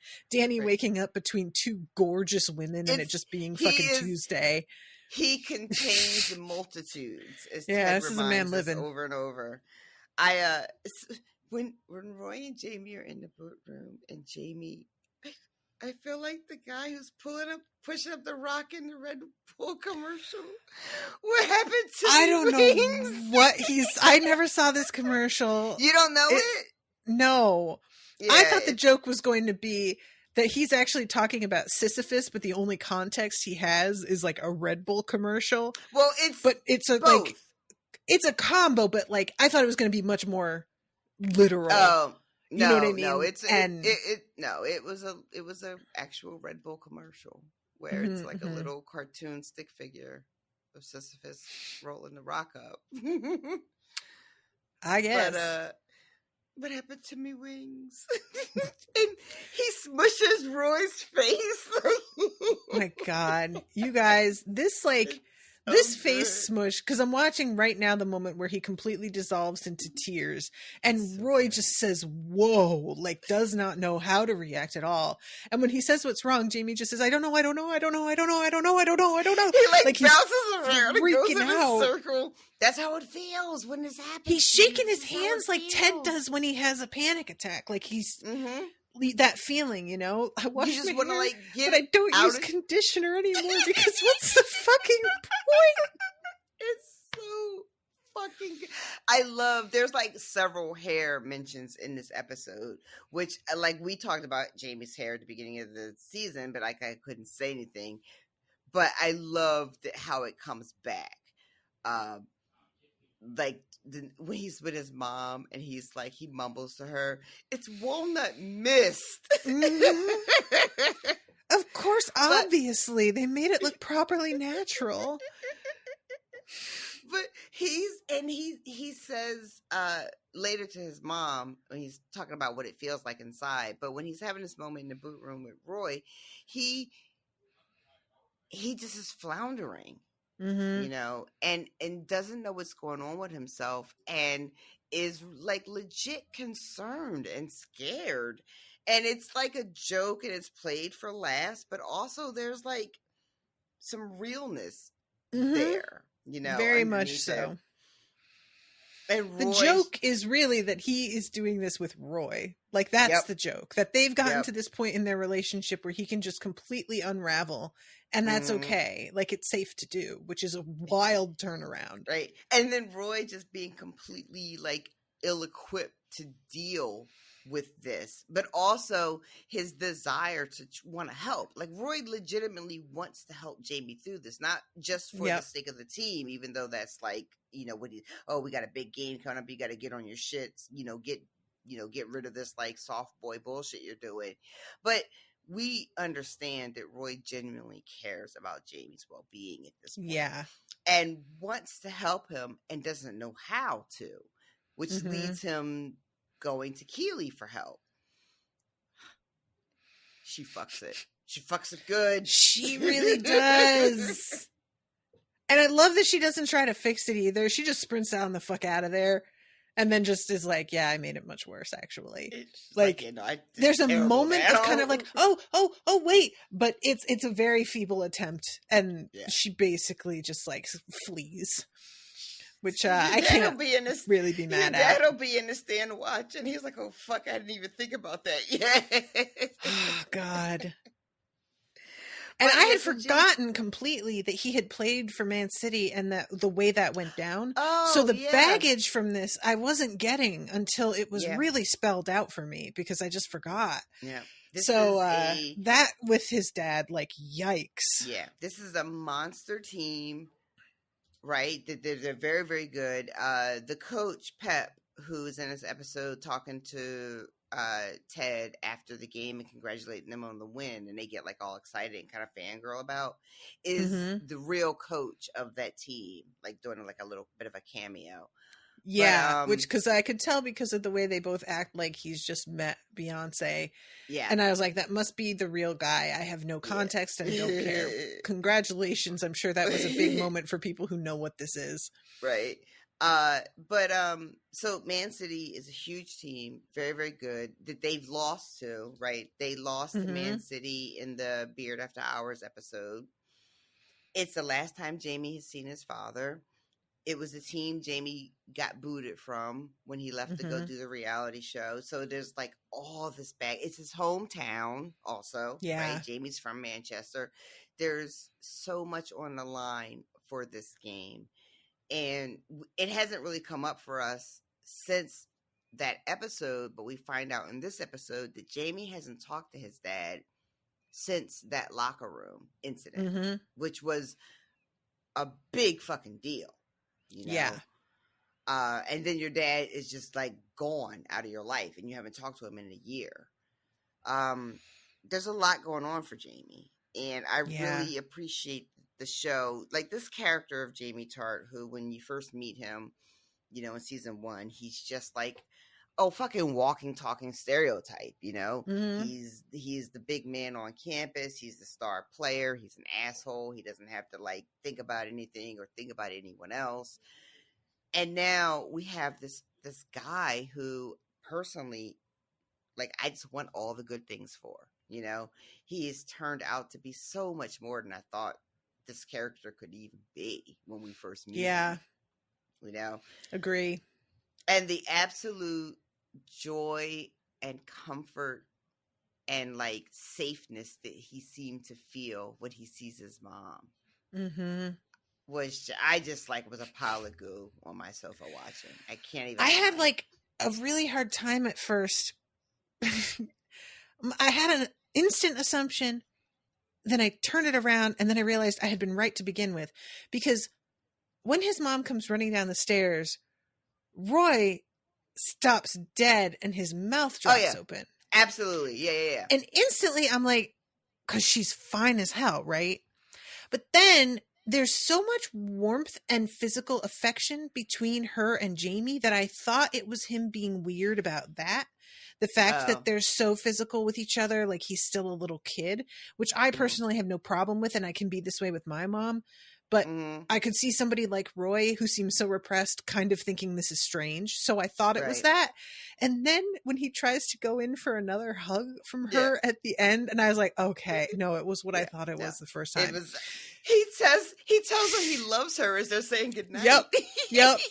And it's so great because when we had seen Jamie at Roy's uncle's day party, and he's like, "Oh, your sister's fit." Right now we've got Roy be like, "Oh yeah, your mom could get it." Yep. And Jamie's stepdad, I can't remember this actor's name, but I've Simon. seen him in like a billion things. Oh yeah, I don't know his real name. His character's name is Simon. He is so like just seeing the difference between him and Jamie's dad. Like she really was like, let me turn the corner to utterly non-threatening. But he seems like a complete sweetheart, and I just like the energy off him. And like he really fucking bagged a babe. Like, good for you, dude. Damn. He's like, at one point, he's like, "Oh, this is a Paul Hollywood recipe," but I like put my own spin on it. I went a little rogue reference. But when they're following, so they're following Jamie. They're watching the teen movie, and it is not Sleepless in Seattle. It's the other one. You've Got Mail. Yeah. I have to tell you guys, I like Nora Ephron. I consider myself a fan of hers, but it turns out I really haven't seen that many of her movies because I've never actually watched Sleepless in Seattle, and I've never actually watched You've Got Mail. I've got no interest in either one of those movies. I've never seen them. I know both of those movies well enough just from pop culture saturation, but I've never actually watched either of them. But so they're watching Ted's so right though. Sleepless is like way better than You've Got Mail. Well, Sleepless is the remake, so that's why it's better. It's like, can I just look? I know you haven't seen it, so I'm spoiling you. You've Got Mail ends with his giant conglomerate bookstore company buying the property her little bookstore is on and putting her out of business. Yeah, but they're all what rich kind now, of fucking ending is that? Because she's marrying a billionaire. That's the happy ending. She doesn't need her little shop because she's good now. She's all set. He's got all the money. It's fine. It just makes me so angry, guys. It's so, oh my God. Nora, what were you doing? Listen, I'm not going to get into all that, but they are not the feminist manifestos we all thought they were. But I do like Nora Ephron though. But yeah, so they watch the teen movie. Everybody breaks, and then Roy and Keely like follow Jamie as he's skulking the streets of Manchester at night. First of all, Keely is wearing a hot pink furry jacket. Who does not see you? But I mean, and she's probably wearing heels that clickety clack like she's tap dancing. She's clacking all on those cobblestones. You know that shit is echoing. But I bet he could hear Roy breathing, because Roy strikes me as somebody who's just like, of course, absolutely, at all times, absolutely. And this is the second time we get somebody else scaring Roy, so we get like 2 Roy jump scares this season, where it's other people scaring him. And then they end up going, they don't know where they're going. They follow him, and it turns out he's going home. And we get to meet his mom and his, what would be his stepdad, Simon. They're both lovely, lovely people. Don't you dare skip over those children. My God, how good are they? These fucking little kids see Jamie Tart and give him the business. They heckle him so hard that it's like so a good. YouTube comment section came to life and just got in his face. And Roy comes and like menaces them for just a Right? moment before giving them a thumbs up. yeah, And so is like, well keep it done. up, kids. You know, because Oh my this is what you God. do. You gotta rep your set, right? Mhm, Like Jamie mhm. Tart is a superstar. They could have been like, gobstruck and be like, "Oh my God, can we have your autograph?" Yep. And that would have been fair. But if you're a real one, you don't do that because You he's do not not on your do team. that. Mhm. Mhm. So I really, really love that too. That was a great moment. And then how excited the kids get when Roy gives them the little attaboy and they're all excited about it. Yeah. Also, Jamie's mom calls him her little sexy baby, which is also a lovely throwback. I forgot when she said that. I was like, why is that from? Oh my God. Right. There is a part. Have you watched any of the after party yet? I haven't. I started the first one, but then I fell asleep. No shade to the show. I'm going to spoil you a tiny bit, but there is a part where somebody is describing an album cover that they want drawn. And they're like, I want this bottle of champagne being held by a baby, but not like a regular baby, like a sexy baby, like he's cut, like he really takes care of himself. I just kept thinking when she said that, I was just like, oh man, he could be on an album cover. Anyway. But I love how sweet and gentle she is with Jamie, how intimate it is. And like she's cradling him and stroking his hair, and he's talking about, really what Jamie's dealing with is, the loss of his father in his life, even as a negative force. He's been using his father as his motivation. Like his whole reason to succeed is to like be a giant fuck you to his dad. And now that that's missing, he doesn't know what makes him him. He doesn't know what makes him tick. He doesn't know why he's doing any of the things he's doing. And this is such a major thing for me, like when I went to therapy and I started to realize how much what I do is either to spite or prove. And when you decide you don't want to do that anymore and it's only about what you want, then you actually have to face what you want, and it can be so fucking confusing. Yep. Because you've not separated what you want from what someone else expects. And suddenly having to do that, it's like you don't have an answer. And it's genuinely really like humbling to realize how much influence other people have had, even when you've been claiming that you do what you want to do. Like, okay. The way he describes it, he tells his mom that it's basically like when you can't get your dick hard. And he's like, it's like being impotent, but in my soul. Yeah. And and she basically, she calls the dad a toe rag, which is such a specific insult. And it doesn't really mean anything. And yet I am obsessed with it. And I want to try to remember to call people that now. I think that the twins call somebody that in Harry Potter, and that was like one of the first places I'd seen that. Yeah, I think it's like a very like UK kind of like insult, right? Like, like a toe rag is literally meaningless to me. I have no idea what that's supposed to mean, but I get that it's small and insignificant, and that is like enough. That's all I need to know. But and Roy and Keely get a little tour of the house while Jamie has a moment with his mother alone, and they end up in his bedroom, which is like a shrine. It is still set up like a 13-year-old Jamie Tart still lives in that room. And there's a fabulous moment of a reveal of a Roy Kent poster on his wall, which Jamie told us he had. That hair. It is a lot. A lot is happening. And just as we're just like, holy shit, look at this. And then, we all have a moment to soak that up. And then the door moves, and it's the picture of Keely with the balls that we had seen. I can't. She's like holding these two balls, and also it seems like she's just wearing a pair of like control top tights. I'm unclear on exactly what's going on the bottoms. It for me is such an unsexy picture. It's like the only thing that makes it sexy is that we imagine there are naked boobs behind those balls, which is exactly all men need apparently. I Right? guess so. Because the rest of it, yeah, she's wearing like those. I call them like dancer tights. You know, Yeah, where they're okay. like that. You know, that's what it looks like Mm-hmm. she's wearing to me. But I gotta get myself a pair of those for the concert to hold my ass in. I gotta be not a bad idea. on guard.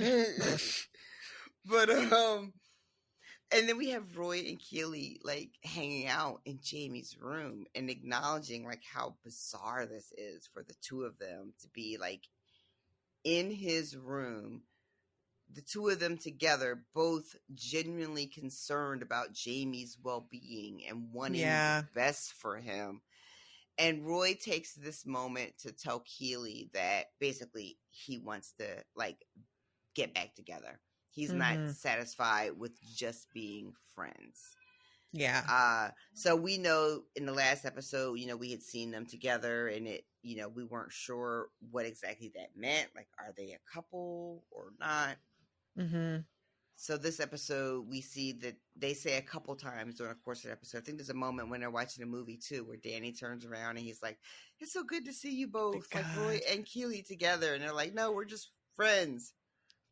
Were you surprised? Like, or I mean, maybe surprised. No, it was pretty like clear that's what he wanted to me. Well, I mean, it's been clear for a little while that he's regretted breaking up with her.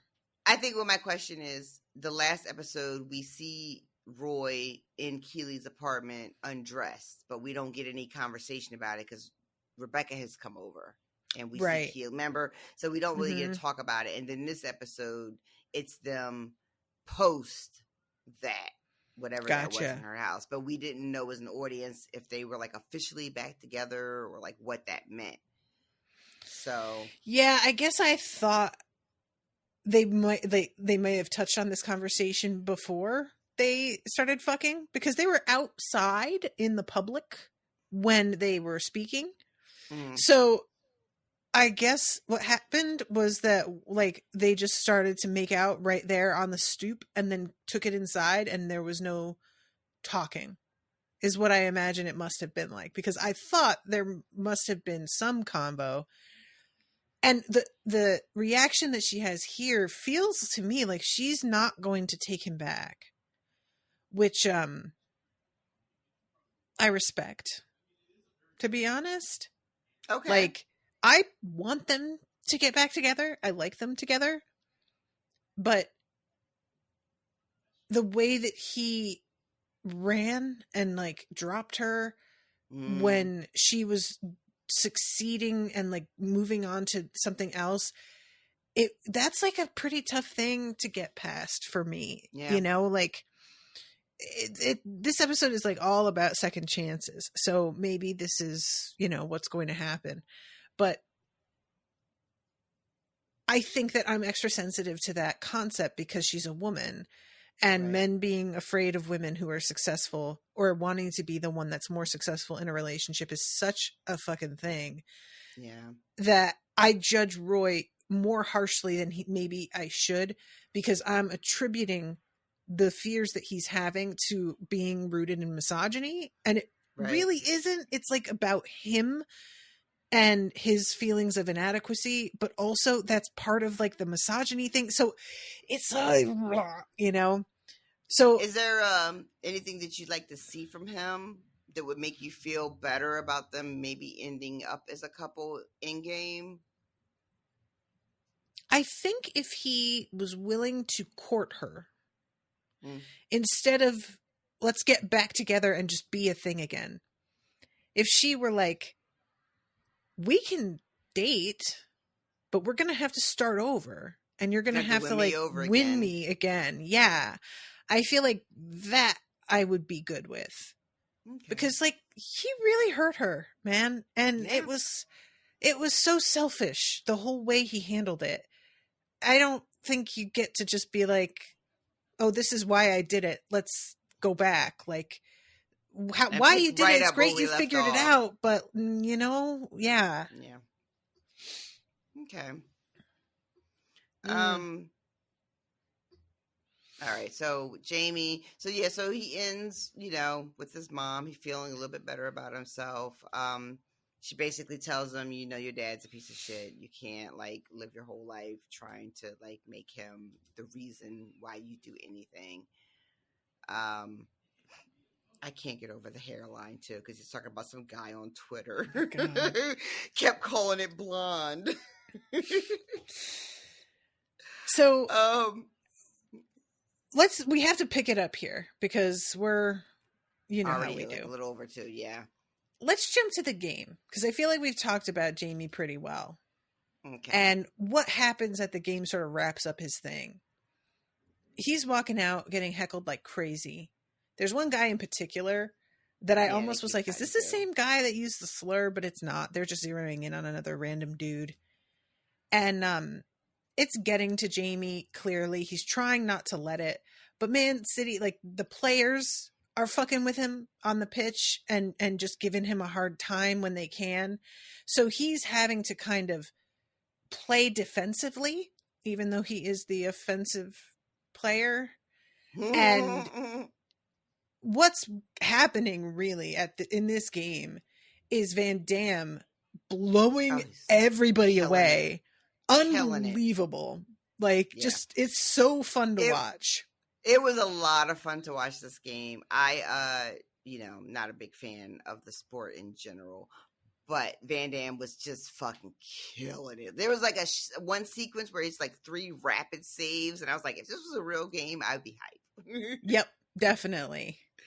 And the fucking guy in the stands keeps heckling him. He gets tripped a million times by the other players. And that dude, every time he chimes in and calls him pretty boy, the whole crowd around him is egging him on and just encouraging him. And I was like, guys, you are feeding this monster and you are not prepared for what it's going to turn into. Stop it. But eventually there comes a point where he saves a goal that gets past Van Damme, jumping into the goal and kicking it. It's remarkable. I don't know how they staged this, but it's beautiful to watch. I gasped out loud and went, oh my God, when I was watching it.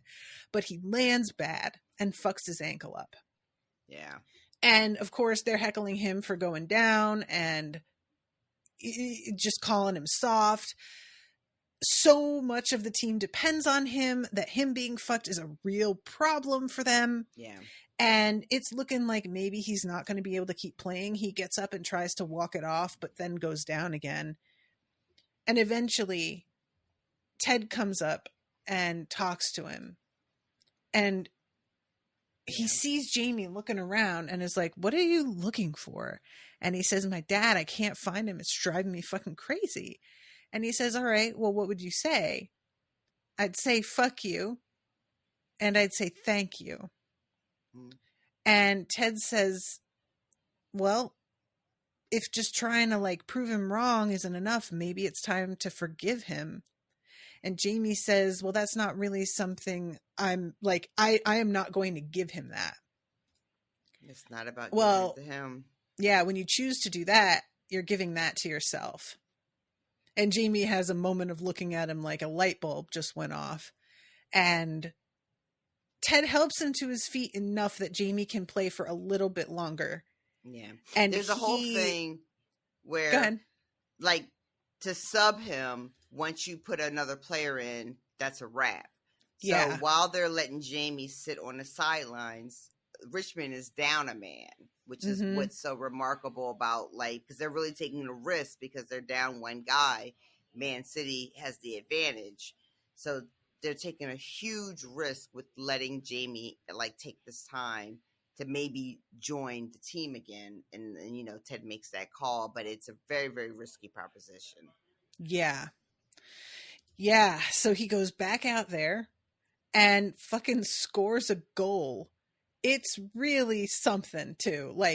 He dances around everybody like he's doing a prearranged routine with them. That's we're choreographed. remembering who the fuck Jamie Tart is. We're getting a little bit of a reminder, right? And yeah, there's something so humbling about watching him trot around these people, limber as hell, having just been injured, and I'm like not injured. And if I did that, I would be very badly. No, I mean, he's a professional athlete. Well, actor, but still, it's not fair to compare ourselves to him. Don't do that. Actors are professional athletes in like a lot of respects. That's true. That's true. They cut to the stands and we see his dad's friends. Yeah.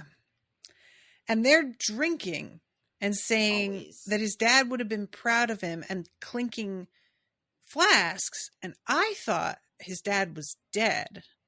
I don't know if that was like they're purposely trying to misdirect it, or I just misinterpreted that initially. No, it really does feel that way, but then you get a reveal fairly quickly afterwards that makes it almost seem like what was the point of that. Yeah. Of phrasing it that way. But yeah, no, I think they did that on purpose. So that's when Jamie comes off. They replace him with Bumbercatch, and he has done his duty by his team. Saved one goal, got another goal, assisted with a goal earlier in the game, and the Man City fans are actually beginning to applaud him because he just came out and fucking wrecked shit. And they have to you gotta give him his due. Yep. Mm-hmm. Yep. Some things can't be denied. And he gets like some validation and some appreciation from a team that means a lot to him and a city that means a lot to him, because again, his hometown, and knowing how much pressure he was under and how bad he felt coming into this game, it's really, really satisfying to see him be able to go out on such a high note, Yeah. I love Higgins in the stands refusing to move because he doesn't want to jinx it. This felt like you to me. There was a moment where he's like, "What's happening?" And Rebecca just like turns his head so he can see, because he won't turn his head to see. Now, I'm scared about spoiling, but I think we see Jamie's dad in this episode. Yeah, we cut to him in what looks like rehab. Yes, I'm pretty sure. Because he's smiling and obviously really proud of his son, and there's a clarity to all of his movements and the look on his face where this is a man who is sober, and everybody around him is in like sweatpants and they're in their comfy clothes, and I'm just this is people who are busy healing because they have been through some shit. Yeah, there's like a quick shot of like somebody who's like clearly like an aide of some kind. They've got scrubs on. There's like a poster on the wall that's talking about, progress, not perfection. And the whole thing is giving like rehab. So yeah. Which is good for him. Yeah. Again, with the like, Jamie, we're giving people happy endings in a way that I'm not sure is totally... Right, sure. Not necessarily a happy ending, because we don't know how this is going to go. Like, just because he's in here now doesn't, you know what I mean? I hesitate to say second chance. Like, this is probably like his 15th chance. You know what I'm saying? So, but who knows? Additional chances. Let's call them additional chances. Like, I don't know. Maybe he's never tried to get sober before, because, God knows there are plenty of people who just like, they stayed drunk for so long, and I'm used to constantly fighting against my worst impulses and always attempting to but not everybody's like that. So that's a really good point, because I can't remember. Jamie has talked about his father, and then a little bit we got with his mom, and it seemed like he was pretty consistently a piece of shit. But I feel like in the Amsterdam episode, there might have been a throwaway line where Jamie says something like, "One of the times my dad came back into my life and like tried to be a dad." But that doesn't necessarily mean that he was like trying to be sober. He could have just like popped back up in their life, for a random amount of time. Yeah. But we see Jamie text his dad, but I don't think we see a reply. But we see Jamie be like, it's been a while, like how are you? How have you been? And but we don't see if there's an answer. Yeah, he I was simultaneously proud and also kind of like, I don't want you doing this, man. I have such a... You mean texting his dad? Yeah, like... Gotcha. When the parent has been so abusive, the kid reaching out feels really wrong to me.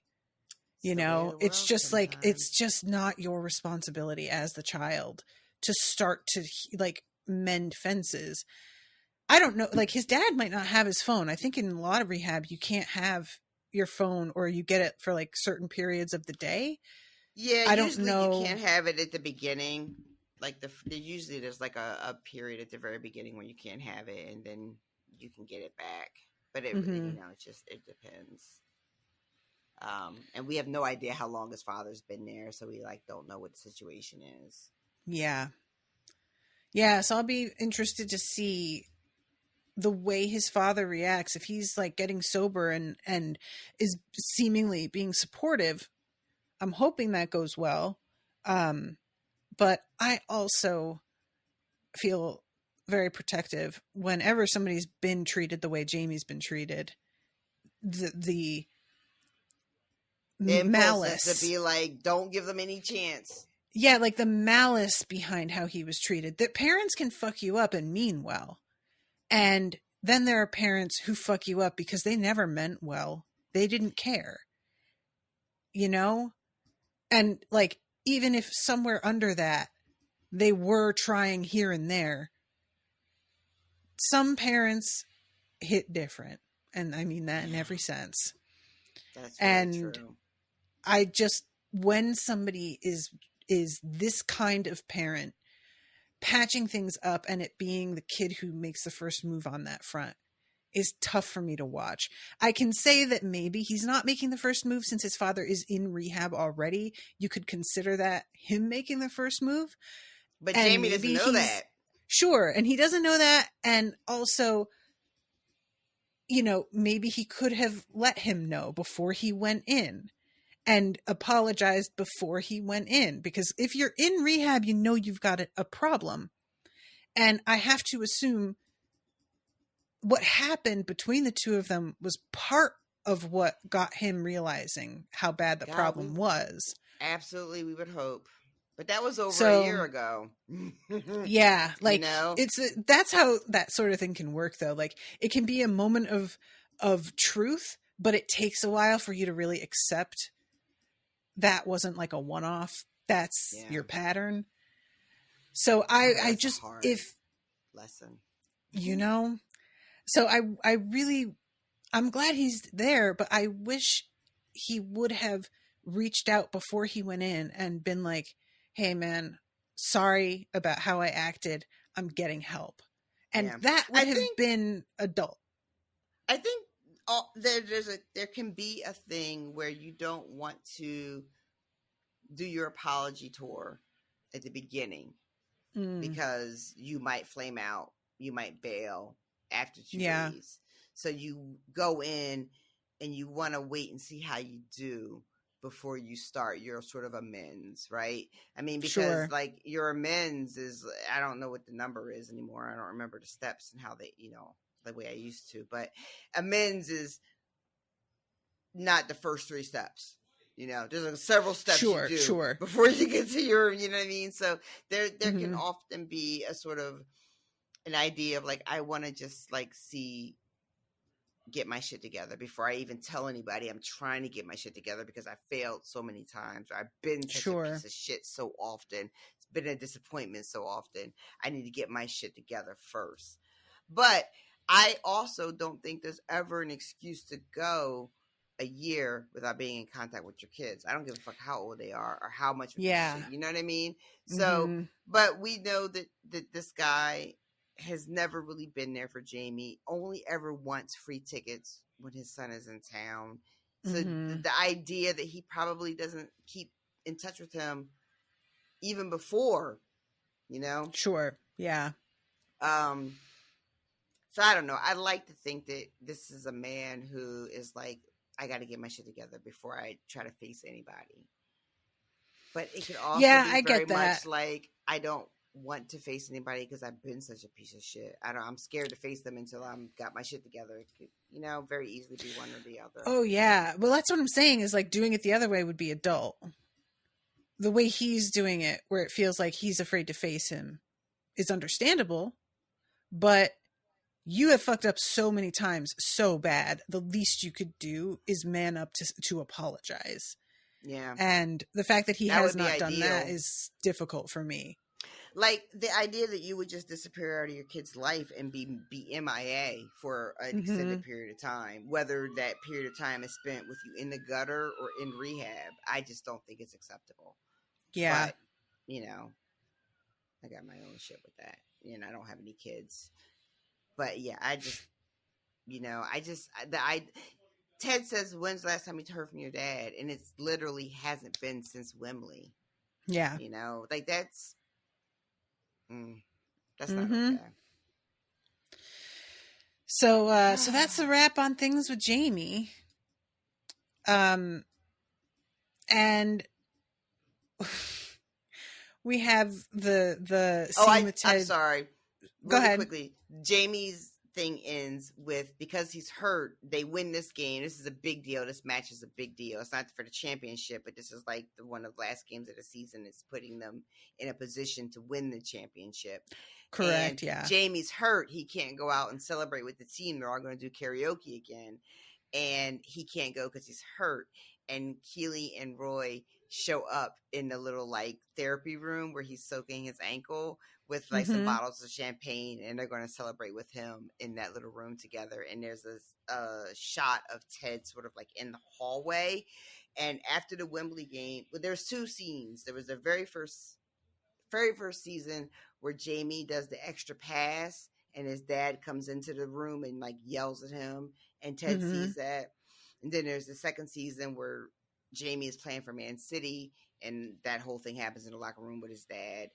And now we have this, and he's in the room, but it's him, Keely, and Roy, and like they're celebrating and they're happy, and it's just such a nice sort of like, you know, bookend on that. Yeah.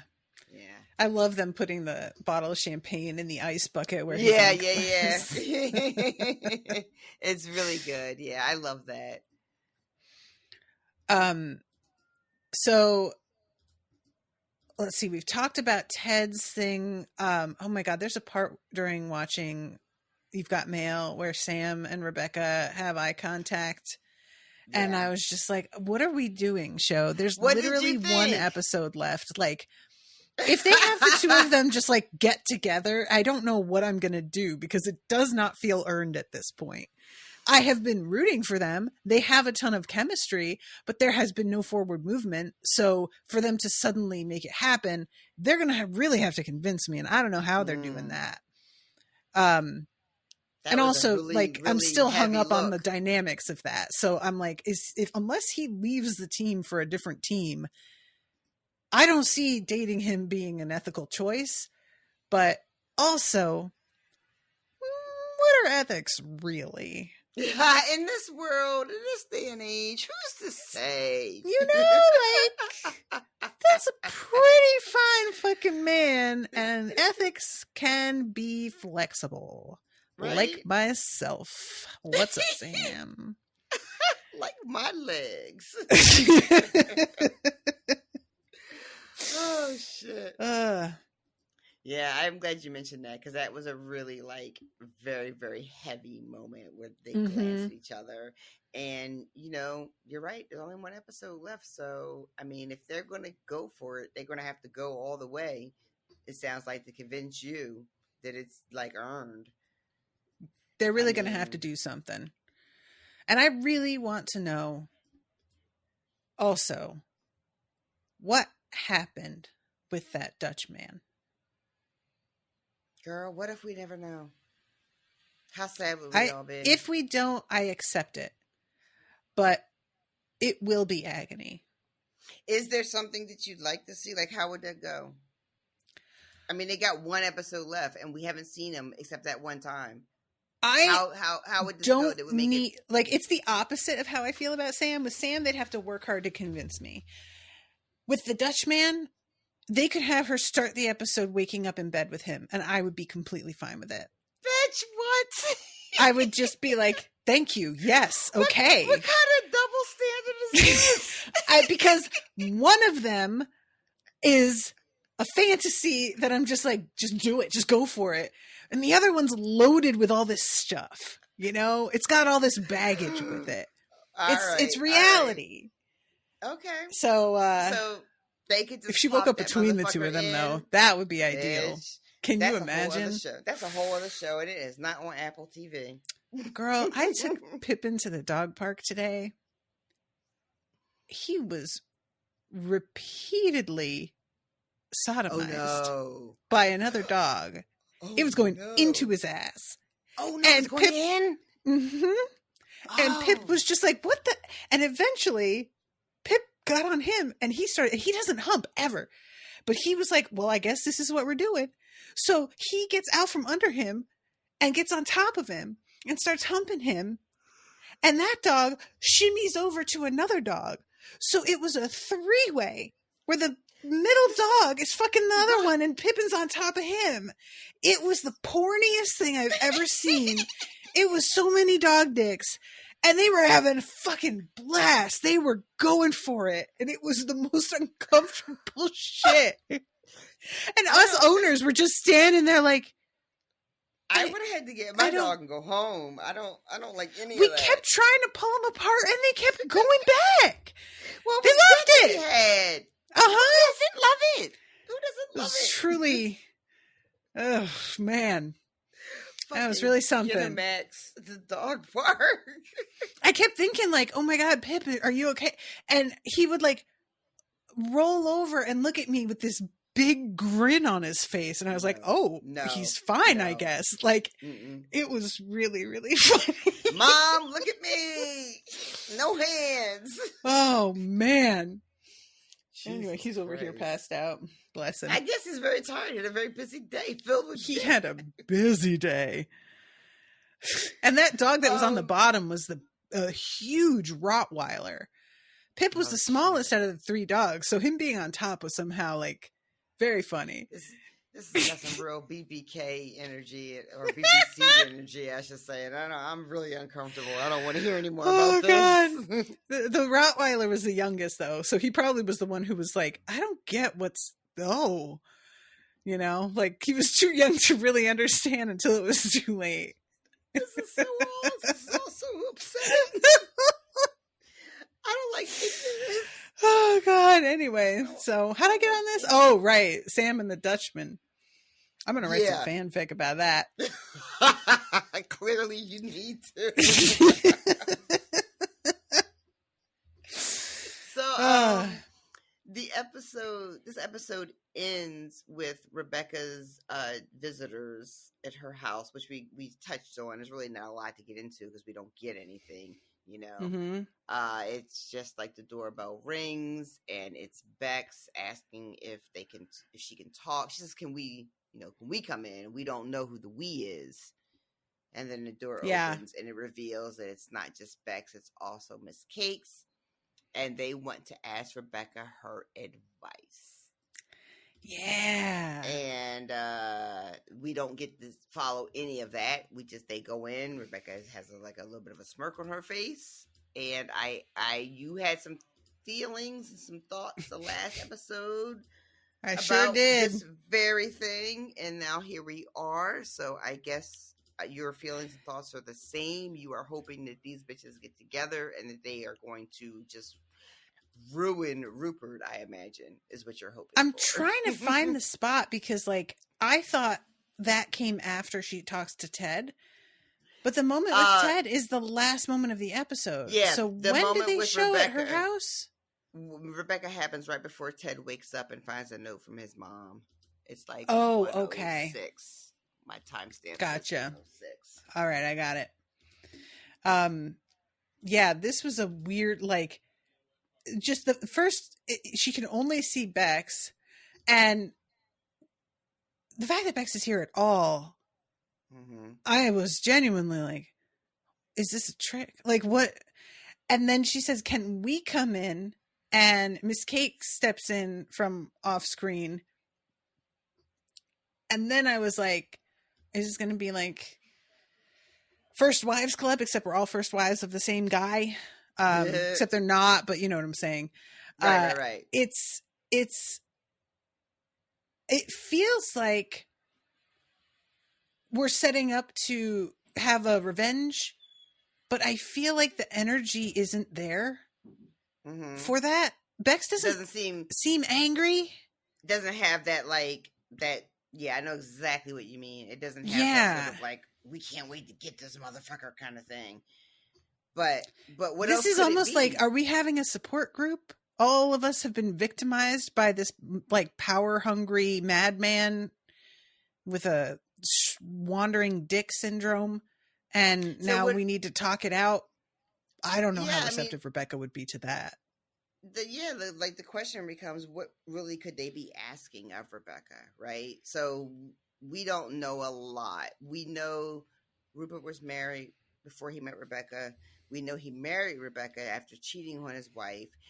Mm-hmm. Whatever the situation was with the wedding and the marriage and the prenup wasn't tight enough to save Rupert from losing his fucking soccer team. We know that Rupert makes a point of explicitly telling us that he's not going to make that mistake again with Bex. He says, you know. But doesn't he buy it in her name or something? He does. He says it would be amazing if they sold those shares to Rebecca. So I mean, those are the things that are on the table. What exactly is it that they're asking of her? What do they need from her? I don't want this to be about revenge, but if the revenge is, I'm selling the shares of the team to you so that now you own both. Yeah. I can't get mad about that. Yeah. That's great. And those shares that he got in Bex's name, if I'm not mistaken, were the shares in Richmond. Right? Because they have the whole scene at the pub with the darts. Oh. When he takes the Milk Sisters shares and he shows up at the pub when they're supposed to meet the Milk Sisters.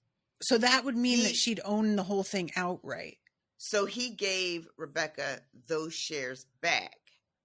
And she thought he was being nice. And then the reveal was it's because he was able to buy, what is it? The Hammer. What is it? The Hammers. What team is that? Westminster? Okay. That he buys?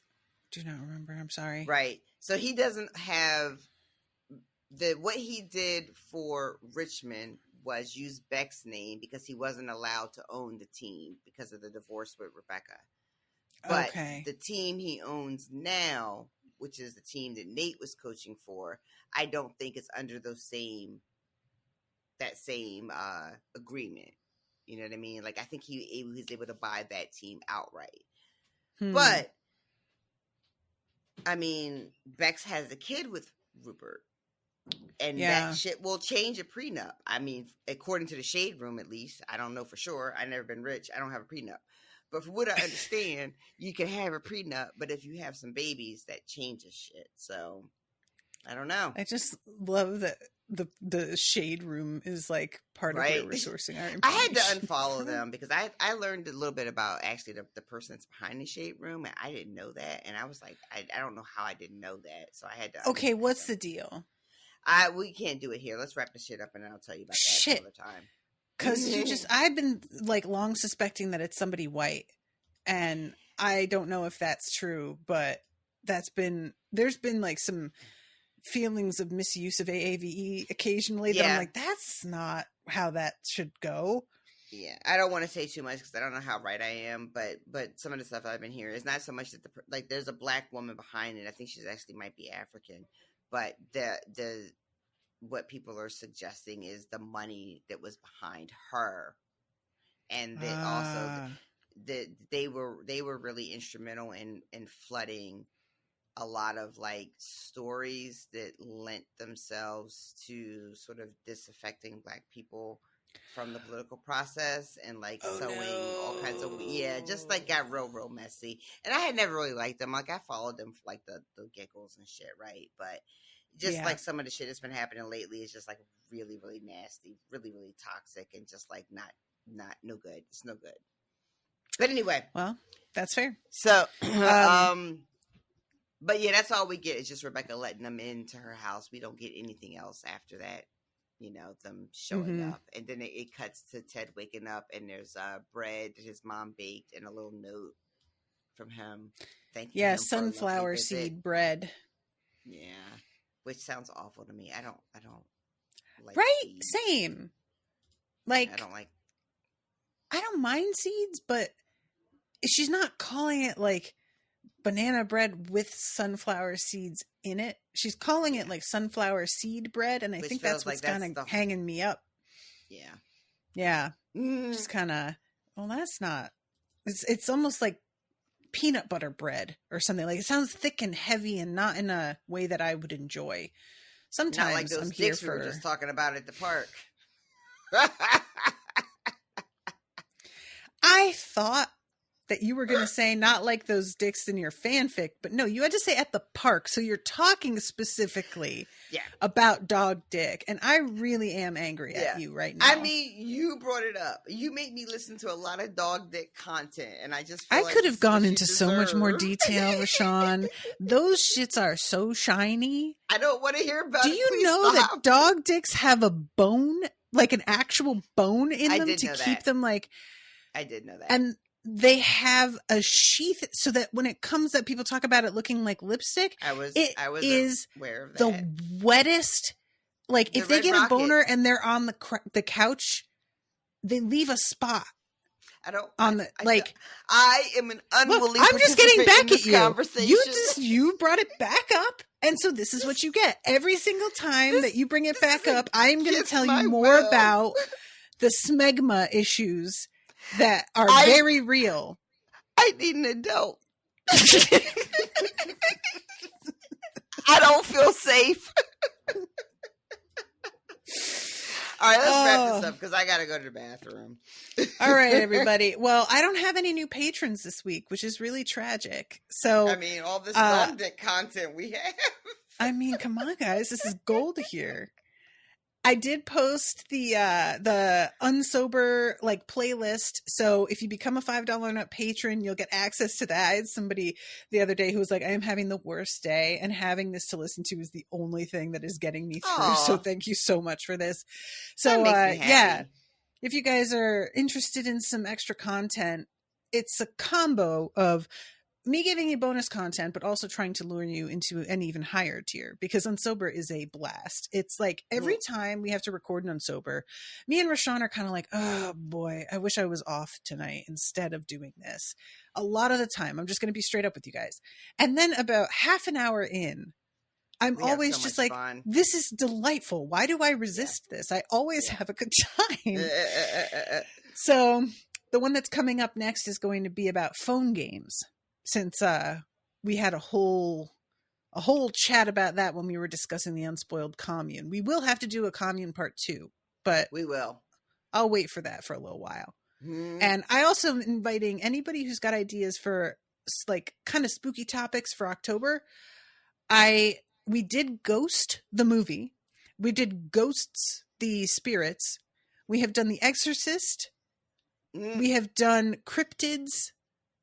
And like cryptozoology. Yep, we did urban legends. Urban legends, yep. I think we did one that was just about horror movies.